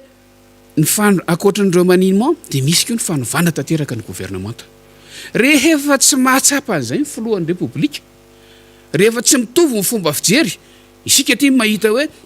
misatra ny fandehan-draharaha isika ty mahita hoe tsy midona any amin'ny tokantrano tsirairay avy ny asa fampandrosoana isika ty mahita hoe tsy aradrarany ny fanatanterahana ny asa sy ny ara-sosialy sy ny sisa sy ny sisa fa izy mety mahita hoe mety dia mandray ny andraikiny aty anivon'ny parlemanta izay ny fahefana anana amin'ny parlemanta izay no ma régime semi parlementaire atsika zany hoe napetraky ny lalam-panorenana ny fananatsika fahefana fananan'ny solombavam-bahoaka moa zany ny parlemanta fahefana hanala ny gouvernemanta zany hoe mazava ho azy misy pitsopitsony a misy dingana maro tsy maintsy arahana fa misy zay fahefana izay ary eo amin'ny fampiarana n'izay fahefana izay dia tokony ahoana ray zany lazako azy ampiasa ny conscience-ny tsirairay avy solombavam-bahoaka ijery izay maso sy mety amin'ny raharaha-pirenena marina fa eo ny politika marina fa eo ny vondrona politika marina fa eo ny vondrona parlementaire fa amin'ny fitantanana ny raharaha-pirenena ny maso ny vahoaka no tokony ho voalohany indrindra ka izay fahefana ananan'ny solombavam-bahoaka amin'ny fahefana mpanatanteraka zay angamba no tianao resahana tamin'le fifandraisan'ny gouvernemanta sy ny parlemanta teo aloha teo araka ny voalazako teo a voalazan'ny lalam-panorenana zay lalam-panorenana any amin'ny andininy fa 3 any a raha tsy diso a no mamaritra an'izay a ny amin'ny hoe raha misy antony lehibe hita fa tsy mampety itsony sy ny sisa sy ny sisa dia afaka mametraka motion de censure ny solombavam-bahoaka azavaiko kely le resaka motion de censure fa resahana foana io nandritra ny taona maro fa ngamba tsara ny amerenana kely marina fa maro amintsika mpienina efa mahalala azy a fa mety misy koa mbola tsy tena mahalala fa mety mihevitra fotsiny hoe fomba fanonganana gouvernemanta fotsiny a fa tsy fantatra hoe ahoana ny tena pitsopitsony ny atao hoe motion de censure dia document anankiray atota taratasy io ary ao anatin'io document io a na io atota taratasy io no anoratany solombavam-bahoaka ny zavatra tsy mety rehetrarehetra zay hitany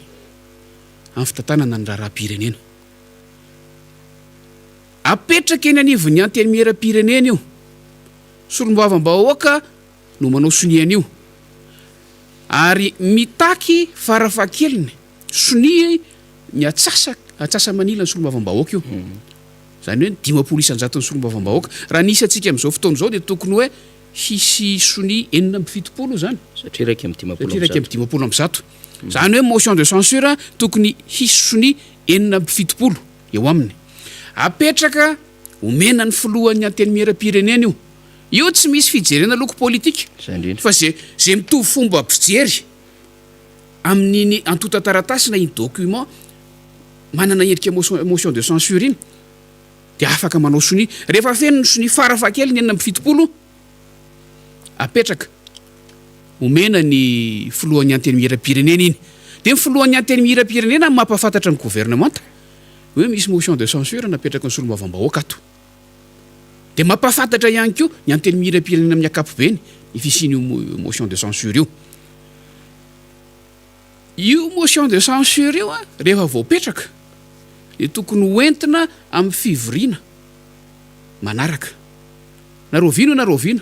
na ara-potoana io na tsy ara-potoana hoentina hodinihina anaovana adihevitra ao anatin'ny fivorian'ny anteny miara-pirenena manaraka fa tsy azo atao fotsiny ny adihevitra mialohan'ny 27 taoriana metrahana azy ireo nodingana arahana ary rehefa tafapetraka eny anivon'ny braon'ny filohan'ny anteny miara-pirenena io antota taratasy motion de censure io dia tsy azoko tiana itsony hoe anampy soni na nala soni na sala am'izany efa any iny dia iny no any iny misy amin'ny fotoana iadika-hevitra amin'ilay izy zay adihevitra iafara amina fifidianana vote fifidianana io inona no fidiana iny document iny no fidiana ilay motion de censure ho fidiana hoe akatoavina sy tsy akatoavina ny anteny miara-pirenena mandritra ny adihevitra zany mazava ho azy izy hisy ny mpanohana hisy ny tsy mpanohana pitsipaka inona no toanana tsy resaka hoe mpanohana fanjakana fotsiny io na mpanohana politika mpanjakana fa mpanohana ny tena anaovana ny safidy dia manohana n'iny antota taratasy iny manohana ny motion de censure iny hoe mitombona ve iny mitovy ve ny hevitra ary ao anatin'izany misy fampelezan-kevitra mihitsy io satria fifidianana natao hoe satria zao fomba fijerinay ozy zay ny mpanao sonian'ilay motion de censure dia mandresy lahatra nareo solombavambahoaka namany zahay iombokevitra aminay ao anatin'ilay izy mazava ho azy fa zay tsy mitovy hevitra koa ilazany heviny mandeha ny fifidianana rehefa avy eo mila mahazo ny roa-pahatelon'ny vaton'ny solombavambahoaka zany hoe any amin'ny 2 any angamba izay raha tsy diso mila raha mahazo ny roa-pahatelo ny solombavambahoaka zany io document anankiray io motion de censure io dia zay no atao hoe lany le motion de censure voafidy le motion de censure ary rehefa lany io rehefa voafidy io dia ampahafantarany filohan'ny anteny miara-pirenena ny fahefanambana tanteraka ary tsy maintsy mametra-pialana ny gouvernemanta mametra-pialana amin'ny filohan'ny repoblika zay amin'ny akapobeny raha ny lafin'ny pratika sy ny dingana tokony arahana ary amin'izay fotoana izay tsy reo manimo antsony izy amin'izay tsy fanoloana mpikambana amin'ny gouvernemanta fa le gouvernemanta ray manontolo no midaboka dia averina atsangana indray ka reo le endrika anankiroa ka amin'izao fotoana izao tsika raha ny fanamariana sy ny feo mandeha sy ny fomba fijery dia mitady irona makany amin'izay mitady irona makany amin'izay maro mantsy tena ny teny no miteny hoe fa maninona ny solombavambahoaka mpanoha ohatrany tsy manao motion de censure azotsika tsaina zany ny kajy akandrana tsy maintsy atao ao anatin'ilay izy ahafahana manao an'ilay izy marina fa azo atao ilay izy na tsy olany na tsy olany ary efa nanao indray mandeha ny solombavambahoaka teo anivon'ny mpanohitra tamin'ny fotoanandro fa raha izao tarehimarika sy fironana hitatsika izao ka marina ireo feo mandeha etsero za tsy miteny hoe tsao sy ny tarehimarika hitatsika any amin'ny ireo feo mandeha ireo dia mirona makany io zavatra io iza manana tombontsoa amin'io ho atsika dia tsotra fotsiny tombontsoa ho an'ny vahoaka ny tadiavina raha izay no mahasoa ny vahoaka zay katsahany aty amin'ny ankolafin'ny fanoherana isan'andro raha izay no mahasoa ny vahoaka alao andeha amin'izay raha izay no ahitana mazavazava kokoa amin'ny fitantanana amin'ny firenena aleo andeha amin'izay zavatra izay ka zay amin'ny akapobe ny namana faniry ny momba ny zava-misy am'izao fotoana zao ny rivotra mitsoka ho ianao a tsika sy anao moa eto miady hevitra sady miaino ny fanamarian'ny olona any ao anatin'le mba ahafahantsika miara-mahita hoe makaiza sy makaiza tokoa moa zany ny raharaha politika am'izao fotoana zao raha mijery zany tsika ny fanjakana teo aloha satria mitsika zany miezaka foana ny mandeha lavidavitra foana député Mamira Bendrina ho atsika mpiaino ny Miara-Manonja sy ny mijery dia ahitana taratra hoe miverina ihany zany tantara zany satria tamin'ny andro ny président Jafy Albert tsaroantsika tsara mihitsy le hoe ny premier ministre Ravony dia tsy nanana fa tsy solo-mavamboaka ray kanefa nentin'ny niady zany ny toeran'ny premier ministre teo anivon'ny Assemblée nationale ary tena azona zany toerana zany fa rehefa sahirina tamin'ny premier ministre Ravony ny président de république tamin'ny fotoanandro président Jafy Albert dia nampanao an'ilay fanovana ny lalam-panorenana zany ahafahany mikitika ny premier ministre tamin'izany fotoanandro zany de tsapantsika tsara nisy indray taty aoriana lay ady teo anivon'ny premier ministre anankiroa zany hoe ny ray ny eritreretina Andriamatoa Jafy Albert fa tokola Jean-Claude Rahery-Manjato zay ministre ny vola no atao premier ministre fa nisy niazakazaka taty ambadika zay olona akaiky ny président Jafy Albert zay ministre atao anatin'ny gouvernement ihany fa tsy mitovy lay fomba fiasan'izy ireo tamin'ny fotoanandro satria moa président Jafy Albert dia fantatsika fa efa génération sy promotion niaraka tamin'ny président Ratsiraka niaraka tamin'ny premier ministre sy ministre Emmanuel Rakotovahiny zay efa nodimandry tamin'ny fotoanandro zany de nisy an'ilay tsaroantsika tsara atao amin'ny RNM niditra atao amin'ny RNM ny premier ministre Rakotovahiny hoe efa eto tanako ny taratasy maneny fa zany premier ministre zany hoe nisy autoproclamation kely tamin'izany fotoanandro zany autonomination oui de nisy ihany koa zany ny taty amin'Andriamatoa Ratsirahonana zany ny inona ny resaka resantsika tamin'izany de hoe misy ny crise de confiance zany tamin'izay fotoan'izay teo aloha zany teo amin'ireo solo-mavambahoaka sy ny mpanatanteraka fa teo ihany koa ny teo anivon'ny gouvernement sy ny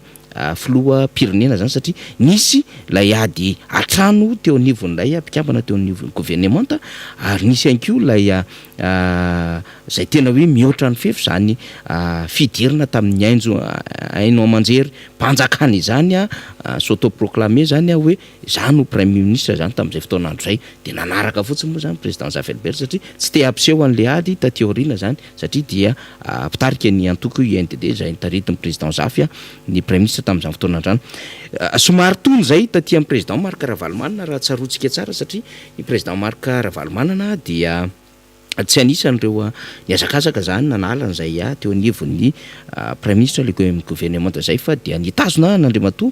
Jacques Sila teo amin'ny fitantanana ny gouvernement ary izy moa dia efa nodimandry taty aoriana rehefa tratra n'ilay hoe nahazo an'izay mandat faharoa zay izy de nametraka ny général Charles Rabemananjara zany ho premier ministre lehibe ny gouvernement zany fa ny fanoloana zany raina roa dia ilainy ny moa tombanezaky ny filohan'ny république suivant le hoe nahatanteraka ve sy tsy nahatanteraka ve ireo programme mapy moa no nresana tamin'izany fotoanandro zany fa izao sary misy amin'izao fotoana zao zany député Mamira Bendrina tsaroko tsara efa nisy fifanatrehana maromaro ihany zay teo anivon'ny gouvernement sy ny solombavamboaka fa dia miafara foana tsaroko le teny amin'ny CCI Vato dia samy korotana teo nisy ministre atao anatin'ny gouvernement sy misy solo-mavamboaka dia resaka tsy fandripalemana ny adevitra tamin'izay de misy ministre indray zay tena mifanenjana mihitsy amin'ny solo-mavamboaka ary efa tsy mahatoky tsony sy miteny amin'le hoe miavinaviny nareo ary tena tsy mandray nareo ao anatin'izany gouvernement zany fa misy indray ny eo anivon'ny gouvernement de tena mipala mihitsy amin'ny mpikambana eo anivony zany antenimera pirenena zany fa zava-misy ihany koa nefa de misy ministre zay tena efa malaina niakatra any Brown ary misy ministre indray ao anatin'izany gouvernement izany dia tena hiarana zay hoe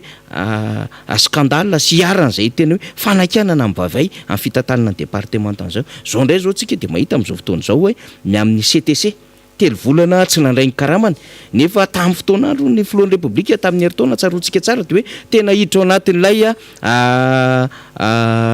inona moa ty tsy bulletin de paix fa inona ty bon de caisse nareo lay vola zay tokony anjaranareo de tateorina ela be zay tsy nisy an'izany rehetrarehetra za misy ministra indray a zay mame valombefampolora moa zany reo mpitsabo zany a sy ireo mpiasa rehetrarehetra atao anatin'izany CTC zany ny tontolon'ny fampianarana ambony ny tontolon'ny fanabeazam-pirenena misy fitoenany mbola tsy mahavita passation zany chef jusqu'au any analanjyrofo misy an'izany satria refeso ny fomba fanaovana politika zany lay loko politika no mandrefy lay administration en général zany de fahalemeny ministra tompon'andraikitra zany fa hoe misy ministra kotsa misy tompon'andraikitra politika ao anatin'lay toerana lay faritany teo aloha dia na passation chef jusqu'au de tsy vitany ty fanjakany ty nefa dia nahazona arrêté ary misy notification ara-dalàna zany fanjakany inona ny fanjakany ohatran'izany hoe ny fahefana politika indray ny ambony no ny fahefana mpitantanana kanefa dia zay no atao hoe bonne gouvernance sy état de droit efanresantsika tamin'ny herinandro zay député Mambrapendrina dia ny zava-misy amin'izao fotoana zao ihany koa zany dia hoe lasa lay filohan'ny repoblika no miazakazaka amin'ilay andraikitra lay ministra ritantsika niazakazaka mijery fotodrafitrasa nisy fotodrafitrasa mbola tsy vita nefa mbola anaty fanatanterahana an'le asa dia ino ny filohan'ny repoblika mijery an'le izy eo moa no mahazatra azy dia le manokatra an'le makety de diso le soratra soratana tsisy préparation tsisy ninona fa te abse le filohan'ny repoblika hoe miasa de zay azo natao aloha hoe inona ny any amin'ny départementany any amin'ny nareo amin'ny sport jeunesse et sport inona ny azo andehana amin'ny président nefa zavatra ohatran'izany de tokony ministre nareo directeur régional no misana an'izay de zay zany ny zava-misy amin'izao fotoana zao akoatry ny adevitra politika zay resahantsika zay dia natiana na tsy tiana crise de confiance ny misy amin'izao fotoana zao tsy mifampatoky ny mpanatanteraka sy ny mpanao lalàna tsy mifampatoky ary tsy ampitsony le solidarité gouvernementale eo amin'ny sampikambina gouvernementa ary na ny filohan'ny repoblika azy dia tsy mihintso tsy mahatoky fa mety tsy miteny fotsiny izy fa zavatra hita maso any ary aty amin'ny information politique samihafa de entsika tiny hoe efa tsy de mifandray na tsy de tena misy firy zay karazana fifaneraserana eo amin'ny filohan'ny repoblika sy ireo mpikambana vitsivitsy ao anatin'ny gouvernementa zany crise de confiance zany hoe manery ny lalan'izao gouvernementa izao ho any amin'izay fanovana izany io moa mbola adevitra koa ny amin'ny hoe tsy ny gouvernementa ihany amin'ny akapobeny tary amin'ny premier ministre fa enao andriamatoa filohan'ny repoblika ihany koa azo ametraha-panontaniana marobe ny amin'ny zavatra zay nitondranao sy ny tantananao ity firenena ity mbola adevitra zay mila anaovana tena bonne réflexion zany député Mambrapendrina fa zay zany etitsika ilazany an'le hoe tsy afa-mihemitra izy raha mbola te hanatanteraka amin'ireo vinavina sy revirevina sy ireo zavatra fampanofisana mavahoaka malagasy izy de miditra ao anatin'izay fanovana zay ary tsy havita nininona nefa zay fa endry ny velany fotsiny ihany fa mba malalalalaka kely ny fomba fiasany amin'izay fotoana zay fa na izany na tsy zany tsy ahafahan'ny gouvernementa sy ny fanjakana miaina izao gouvernementa tsy mahatapakatra gouvernementa tsy mahavita ininona ho an'ny vahoaka malagasy zao ary io hitantsika eo député Mambrapendrina 35 000 ariary ny communication Simon Raigony 50 kilo ataony mika amin'izao fotoana zao na ny ministère de l'industrie et du commerce sy ny artisanat hoe misy menitra tonga ny Eoala porny Eoala zany por Fort-Dauphin andriamatoa Marc Ravalomanana nanao an'izany zay 5 000 tonnes amin'izao fotoana zao dia hoe fanalefahana sy mba fahazony rehetra zany simon zany na ny simenitra dia amidy amin'ny vidiny 35 000 ariary nefa voaheritaona lasitsika zay 21 000 ariary na 20 000 ariary ny gonina simon 50 kilo de zany ny ahitantsika taratra zany ny am'le hoe tsy mandeha am'izay laony lay fitantanana an'le raharaha ary ny fanjakanany andriamatoa Andry de nampanantena tamin'ny fotoanandro hoe anao tena izoina resaka cimenteringeza be ary voaingana de hoe anao industrialisation ohatran'izany fa ay zany amin'izao fotoana zao tsy ny anafatra ciment amin'ny vidiny 35 000 ariary akory no andrasan'ny vahoaka amin'ity fitondram-panjakana ity fa tena amokatra amin'izany resaka ciment zany fa tsy mahavita an'izany le fitondram-panjakana ampitsahivitsika zany fa zany zava-misy teto amin'ny firenena de io koa zany tsika zao mahita an'le vidina lavanila aiza ny eritreretanao hoe gouverneur no miteny amin'ny mpamboly hoe aza mbola valotana aloha vanila nareo satria 20 000 ariary sy 30 000 ariary ny andraisan'ny mpanangona sy mpividim-bokatra lavanila fa ny gouverneur no miteny amin'le hoe tsy rary ny ary tsy azo ekena ka zany ny zava-misy aina amin'ny firenenako ianareo zany matsapan'izany tsy hoe mizoen'reo rôle na régulateur koa ny gouverneur na mpanao interpellation na resantsika ohatran'izany izy de miteny izy hoe 75 000 ariary ngeny napetraky mikay fa taty amin'ny 150 000 ariary 200 000 ariary vidin'ny lavanilina maintso zany ny zavatra iainany vahoaka amin'ny akabeany zany hoe tena tsy mahay miasany amin'ny akabeany mbola ho resantsika amin'ny fotoana manaraka zany resaka gouvernora zany satria misy communication mandeha ihany ny sasany ihany natin'ny pazina gouvernora sasany ho toy ny nahazatra hatramin'izay sy ny toy an-tany antsoy de nisy ny filakevitra natao teto nahazatra hatramin'izay taiza fa nga nisy gouvernora teto ny gouvernora nisy farany teto na ny gouverneur de tany amin'ny andron'Andriamatody de Ratsiraka république faharoa tapa ny république fahatelo tapa amin'ny faharoa tamin'ny resaka autonomie de province na province autonome de nisy faritra mizakatena de nisy gouverneur napetraka tamin'izany tamin'ireo faritany enina de zay no nisy fionana ny faritany lalàna fa taorianan'izay dia nisy lay région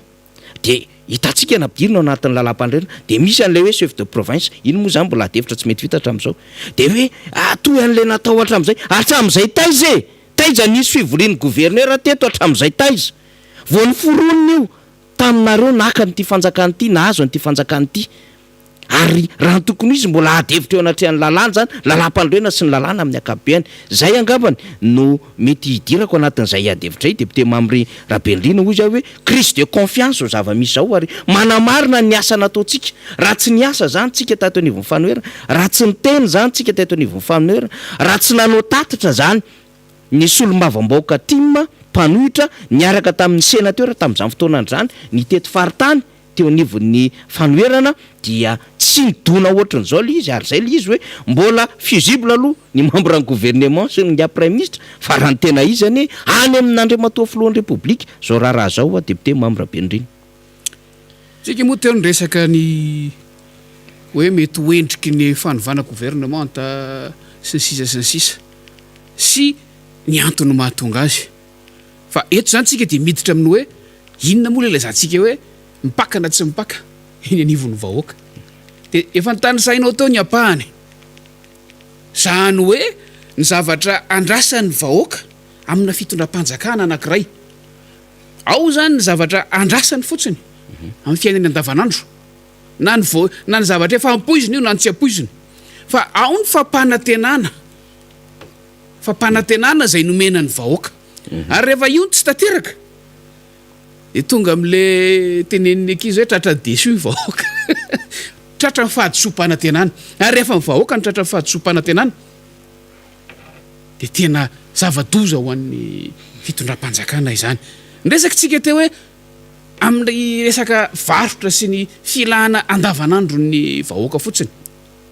resaka simanao teo lasa spéculateur mihitsy ange zany maka anjara toerany zany mihitsy ny fitondram-panjakana ny kapoka tsy vita ny ciment miakatra vao omaly ny omaly zavatra misy réalité ny ainana omaly sy androany ty lazaiko ty vao omaly ny omaly ny 507 sy 4 alina lasakana simenitra anankiray 29 500 ariary andro amin'ny maraina 2 arivo sy 3 alina 160 000 francs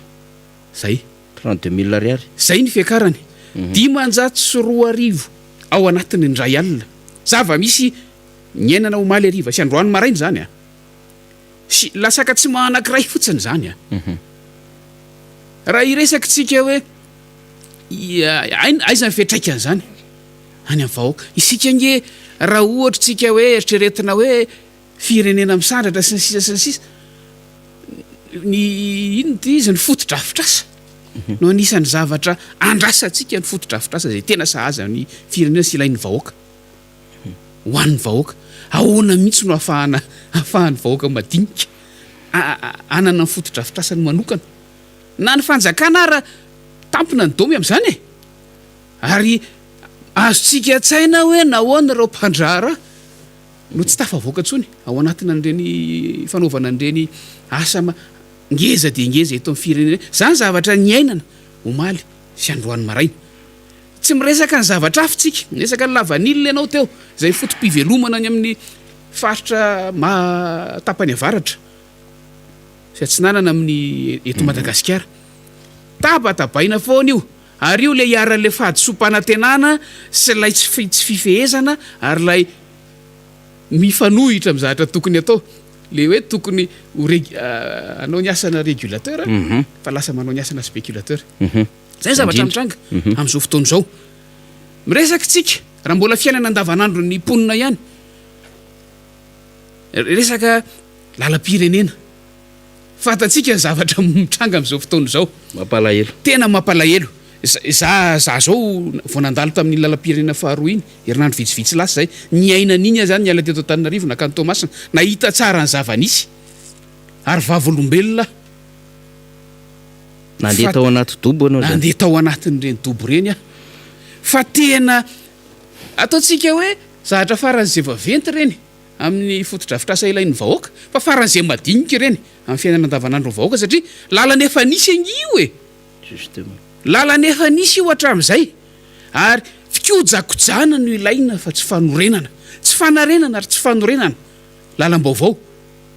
sala eritreritra hoe anao lalam-be mikodana makany dia avela ho fato moramora io lalana io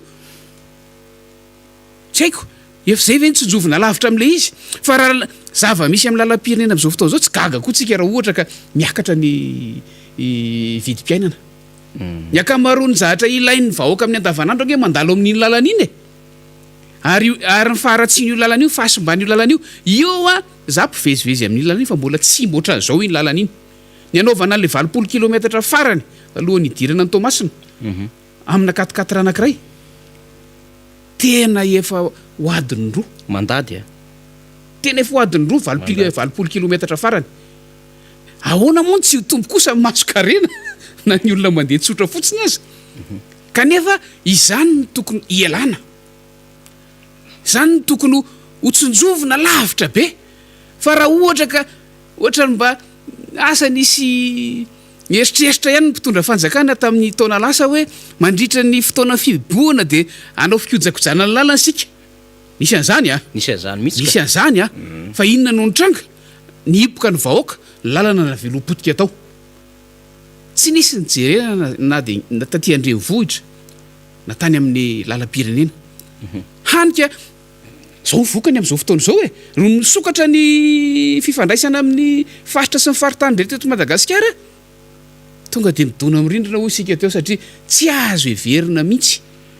ny anohizana ny fiainana araka ny tokony ho izy sy mivoatra makany amin'ny tsaratsara kokoa manavaka ny lara-pahamehana amin'ny atao hoe fikojakojana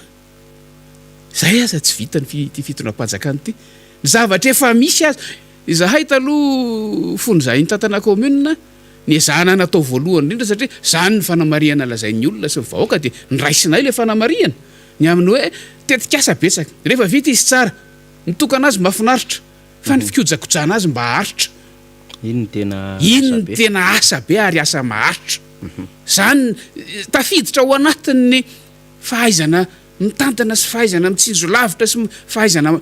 mitondra asa fampandrosoana zany fitantanana fikojakojana ny zavatra efa eo am-pelantanana mba tsy hoe mbola tsy voaonitra kory ny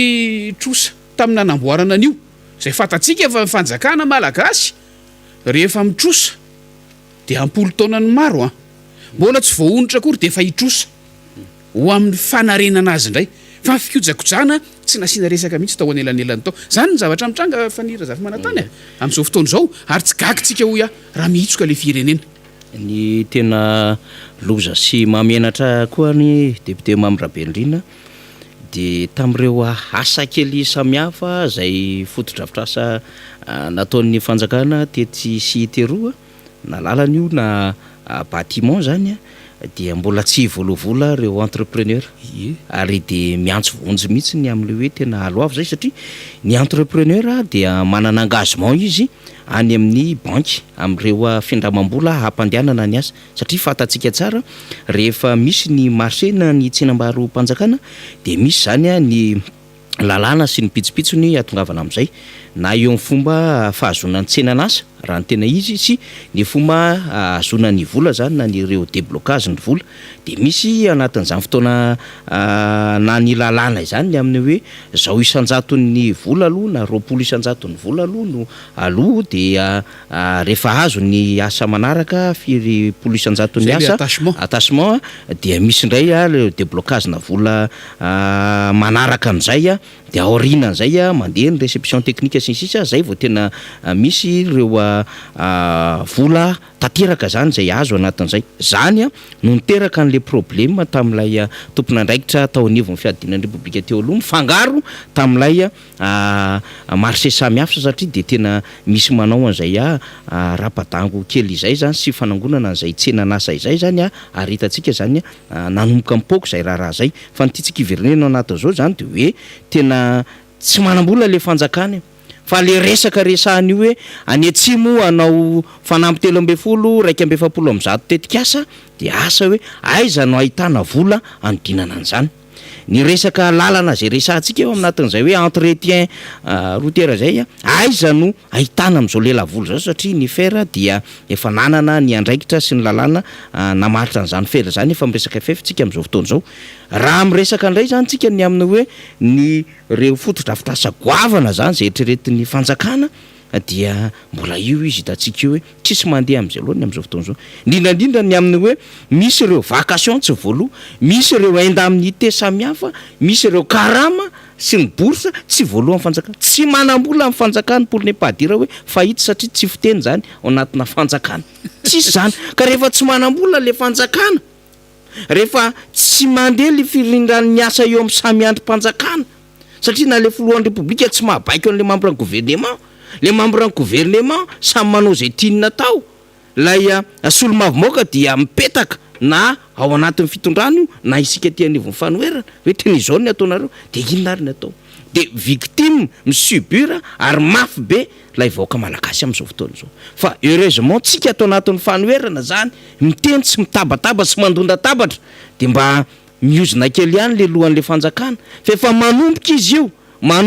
io hoe tsy afabely izy ary tena tsy maintsy mihaino fanoherana izy ary zao situation zao de ny vahoaka mihitsy ny sady resena hoe mahafantatra ny zavatra tokony hosainy ny vahoaka malagasy tsy le ho tatanina tsony mahafantatra ny zavatra tokony handraisany am'izay mety hoe aiza ny lalana hamindrany sy hametrany tongotra ny vahoaka malagasy de hiaripihatra ve zao zany i ciment zay afarana ny importena de 35 000 ariary député membre be ndriny iza n'olona takatra an'izany fa mba riarian'ny vahoaka malagasy iza mba hanotrany zany nefa efa mividy brique ariary zato eny apotony ianao fa niakatra ny brique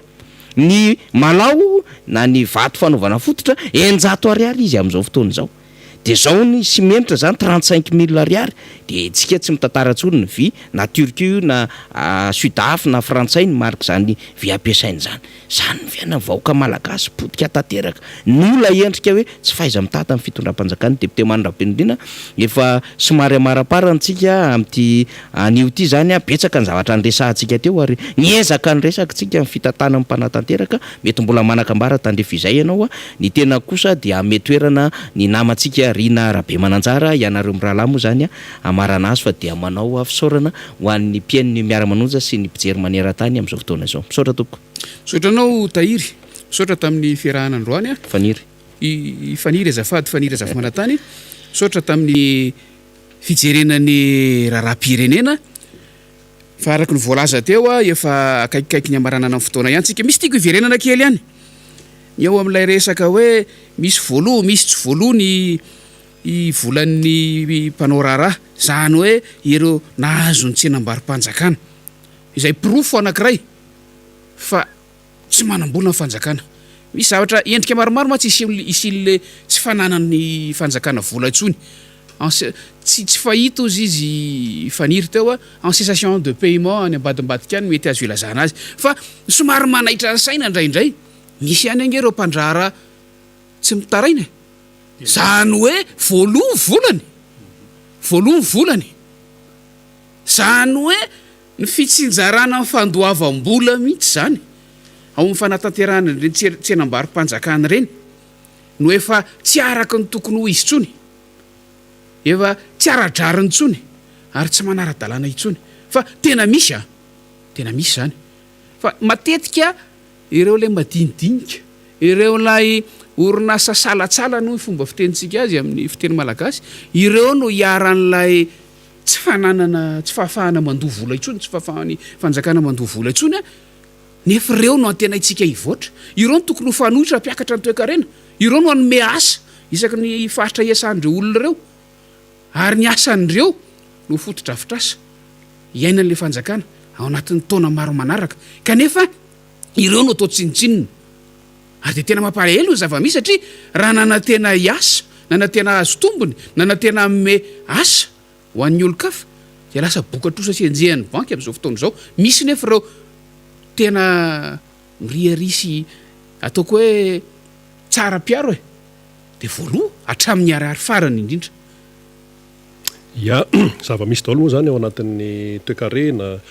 mandalo amin'ny resaka politika ny any amin'ny sosialy fa ireo le maronisa zany ireo le maronisa tena ataontsika hoe maronisy akoatran'ireo le vitsy zany no tena atao hoe sahirana de sahirana amin'izao fotoana izao raha ny fandehanan-javatra eto amin'ny firenena no resahana ny fanontaniana mipetraka zany zao député Mamirabenirina teny hoe anao ahoana ary ty ahoana ny tena hoaviny ty Madagasikara ty ianao zany zao raha miresaka ny mpandraharaha de zany ny zava-misy ny amin'ny akamerona hoe sahirana miresaka ianao amin'ny mpiasa amin'ny orinasa de sahirana miresaka tontolo ambanivohitra sahirana tsy misy zay tsy mikaikaiky amin'izao fotoana izao na sehatra inona io na sehatra inona eto amin'ny firenena de baraingo ngezabe hoe anao ahoana zany ny hoavy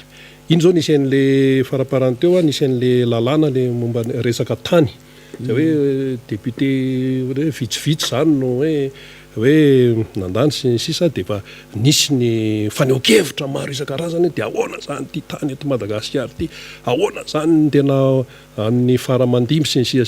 tsy hoe le tany le hoe lovabe avy amin'ny razambe akory tiano tenena fa le tany hoe tany lafavolo tsisy pikitika sy ny sisa ary ny hita amin'izao fotoana izao ny vahiny matetika ny tena mikitikitika ny reny zany hafa le situation tamin'ny fanjanahantany tamin'ny andro frantsay tena moa mpanao gazety de nanao fanadiadiana manontany an'ireo ray aman-dreny hoe ahoana ny situation tamin'izany fotoana zany de nazava tsara amin'ny fanazavana hoe colon izy de manao ny atao hoe exploitation sy ny rehetrarehetra tsika moa zanatany tamin'ireny de ny frantsay no nametraka ny lamina isan-karazany fa ny dina ny fiverena ny fahaleovan-tena kanefa amin'izao fotoana izao zany lasa ohatrany hoe misy tsy fantatra hoe inona ny azo ilazana azy misy endrika misy mitena hoe mbola pira noho ny tamin'ny fanjanahantany raha ny zavatra mitranga fa ohatrany hoe misoko miantana tsy hitanao avy ety ivelany zany ny hoe tena zavatra ao ambadika rehetrarehetra ao fa zay no hoe tsy maintsy mandinika tsara ny tsirairay tsy maintsy mifantoka tsara ny tsirairay ho an'ny hoavitsika ary tony le miara-manonjy tony ane tsy hoe ho tombontsoa atsika hoe tsika miresaka eto zao fa tena hoe matoa zany tony atao de ho an'ny tombontsoa ny taranaka ny aoriana ny zanaka sy ny zafikely sy ny zafiafy sy ny zafin-doalika sy ny rehetrarehetra anahoany Madagasikara afaka 100 taona ohatra fa lavitra ary zany raha ohatra ka zao no iainantsika député Mamirabenirina teny famarana anareo tohizako kely zay resaka ao zay amaranako azy anahoany tsika afaka 100 taona hoy ianao za ty hijery ny 20 taona satria ianao hoe lavitra zany raha izao no sanatry ny vava de tonga amin'le fanahinay tany amin'ny taona 2024 nisy fanahiny efa napoitra nge tamin'izany ary ny any amin'ny faritra nanaovana fampelezan-kevitra de afaka mahatsiaro tsara afaka mitadidiny resaka amin'ny fampiresahana tamin'izany fotoana zany hoe raha makato ny safiditsika de zao ny zavatra mitranga raha makato ny safiditsika de zao ny zavatra mitranga ka ny azany ny irariko de mba tsy ho tonga amin'izay mba ho tena tompony ny vahoaka malagasy fa tsy sanatry hiasa mbahiny eto tanin-drazany tena sanatry eo amin'ny tanin-drazany any amin'ny faritra misy azy tsirairay avy ihany no lasa tompony angataka atiny kanefa raha ny zavatra mitranga amin'izao fotoana izao dia tsy manana hery izakanan'izay zony zay intsony malagasy amin'ny lafiny rehetra io amin'ny lafiny rehetra io zay no mahatonga antsika hoy ianao teo hoe ny antony iresantsika eto isan'andro ny antony andanitsika fotoana eto isan'andro dia mba ahafahantsika mametraka balizy hoy fiteny ametraka arofanina amin'ny zavatra mandeha amin'izao fotoana izao mba tsy ho tonga any amin'ny ratsy mba ananantsika ananan'ireo taranakitsika ireo ho avy eto amin'ny tanin-drazany tsy gagitsika reo ohatra mbola lamody hatramin'izao fotoana izao no hoe rehefa afaka baka ny zanaka dia lamody ny andefa ny zanaka mianatra ny andafy na hoe rehefa mahita lalana andeha ho any dia aleo miafy any ange fiafinany any fiafinany any fa tsotriny aty fa aleo miafy any toy zay miafy aty tsy gagitsika raha mbola zany no fironan'ny ray aman-dreny malagasy ny zanaka malagasy amin'izao fotoana izao fa ny mba iraritsika hoe rehefa tonga ny fotoana tsy tokony ho ela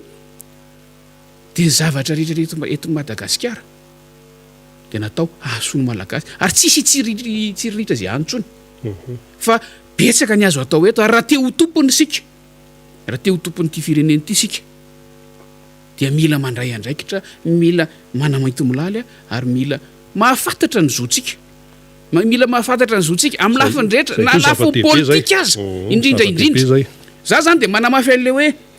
ratsy le hoe fomba fiteny hoe misy olona miteny hoe ratsy ny politika sss tsia isika olo-pirenena rehetra tsirairay avy no mila miditra lalina mijery ny fiainam-pirenena efa fanaovana politika zay fa rehefa isika no mahatsapa tena ho tompony fahefana ny vahoaka dia miverina ho azy any amintsika io fahefana io dia omentsika an'izay sahaza azy indray rehefa avy eo sotra rinana be mananjara eny ary isaorana ianao naharitra hatramin'ny farany tamin'ny Miara-Manonja tamin'ity fotoana ity everina fa dia maro ny zavatra azo tsakotsakoina sy diniana sy ho raisana tao anatin'izay resaka natao teto izay isaorana hoy izahay teo ianao nanaraka isaorana ny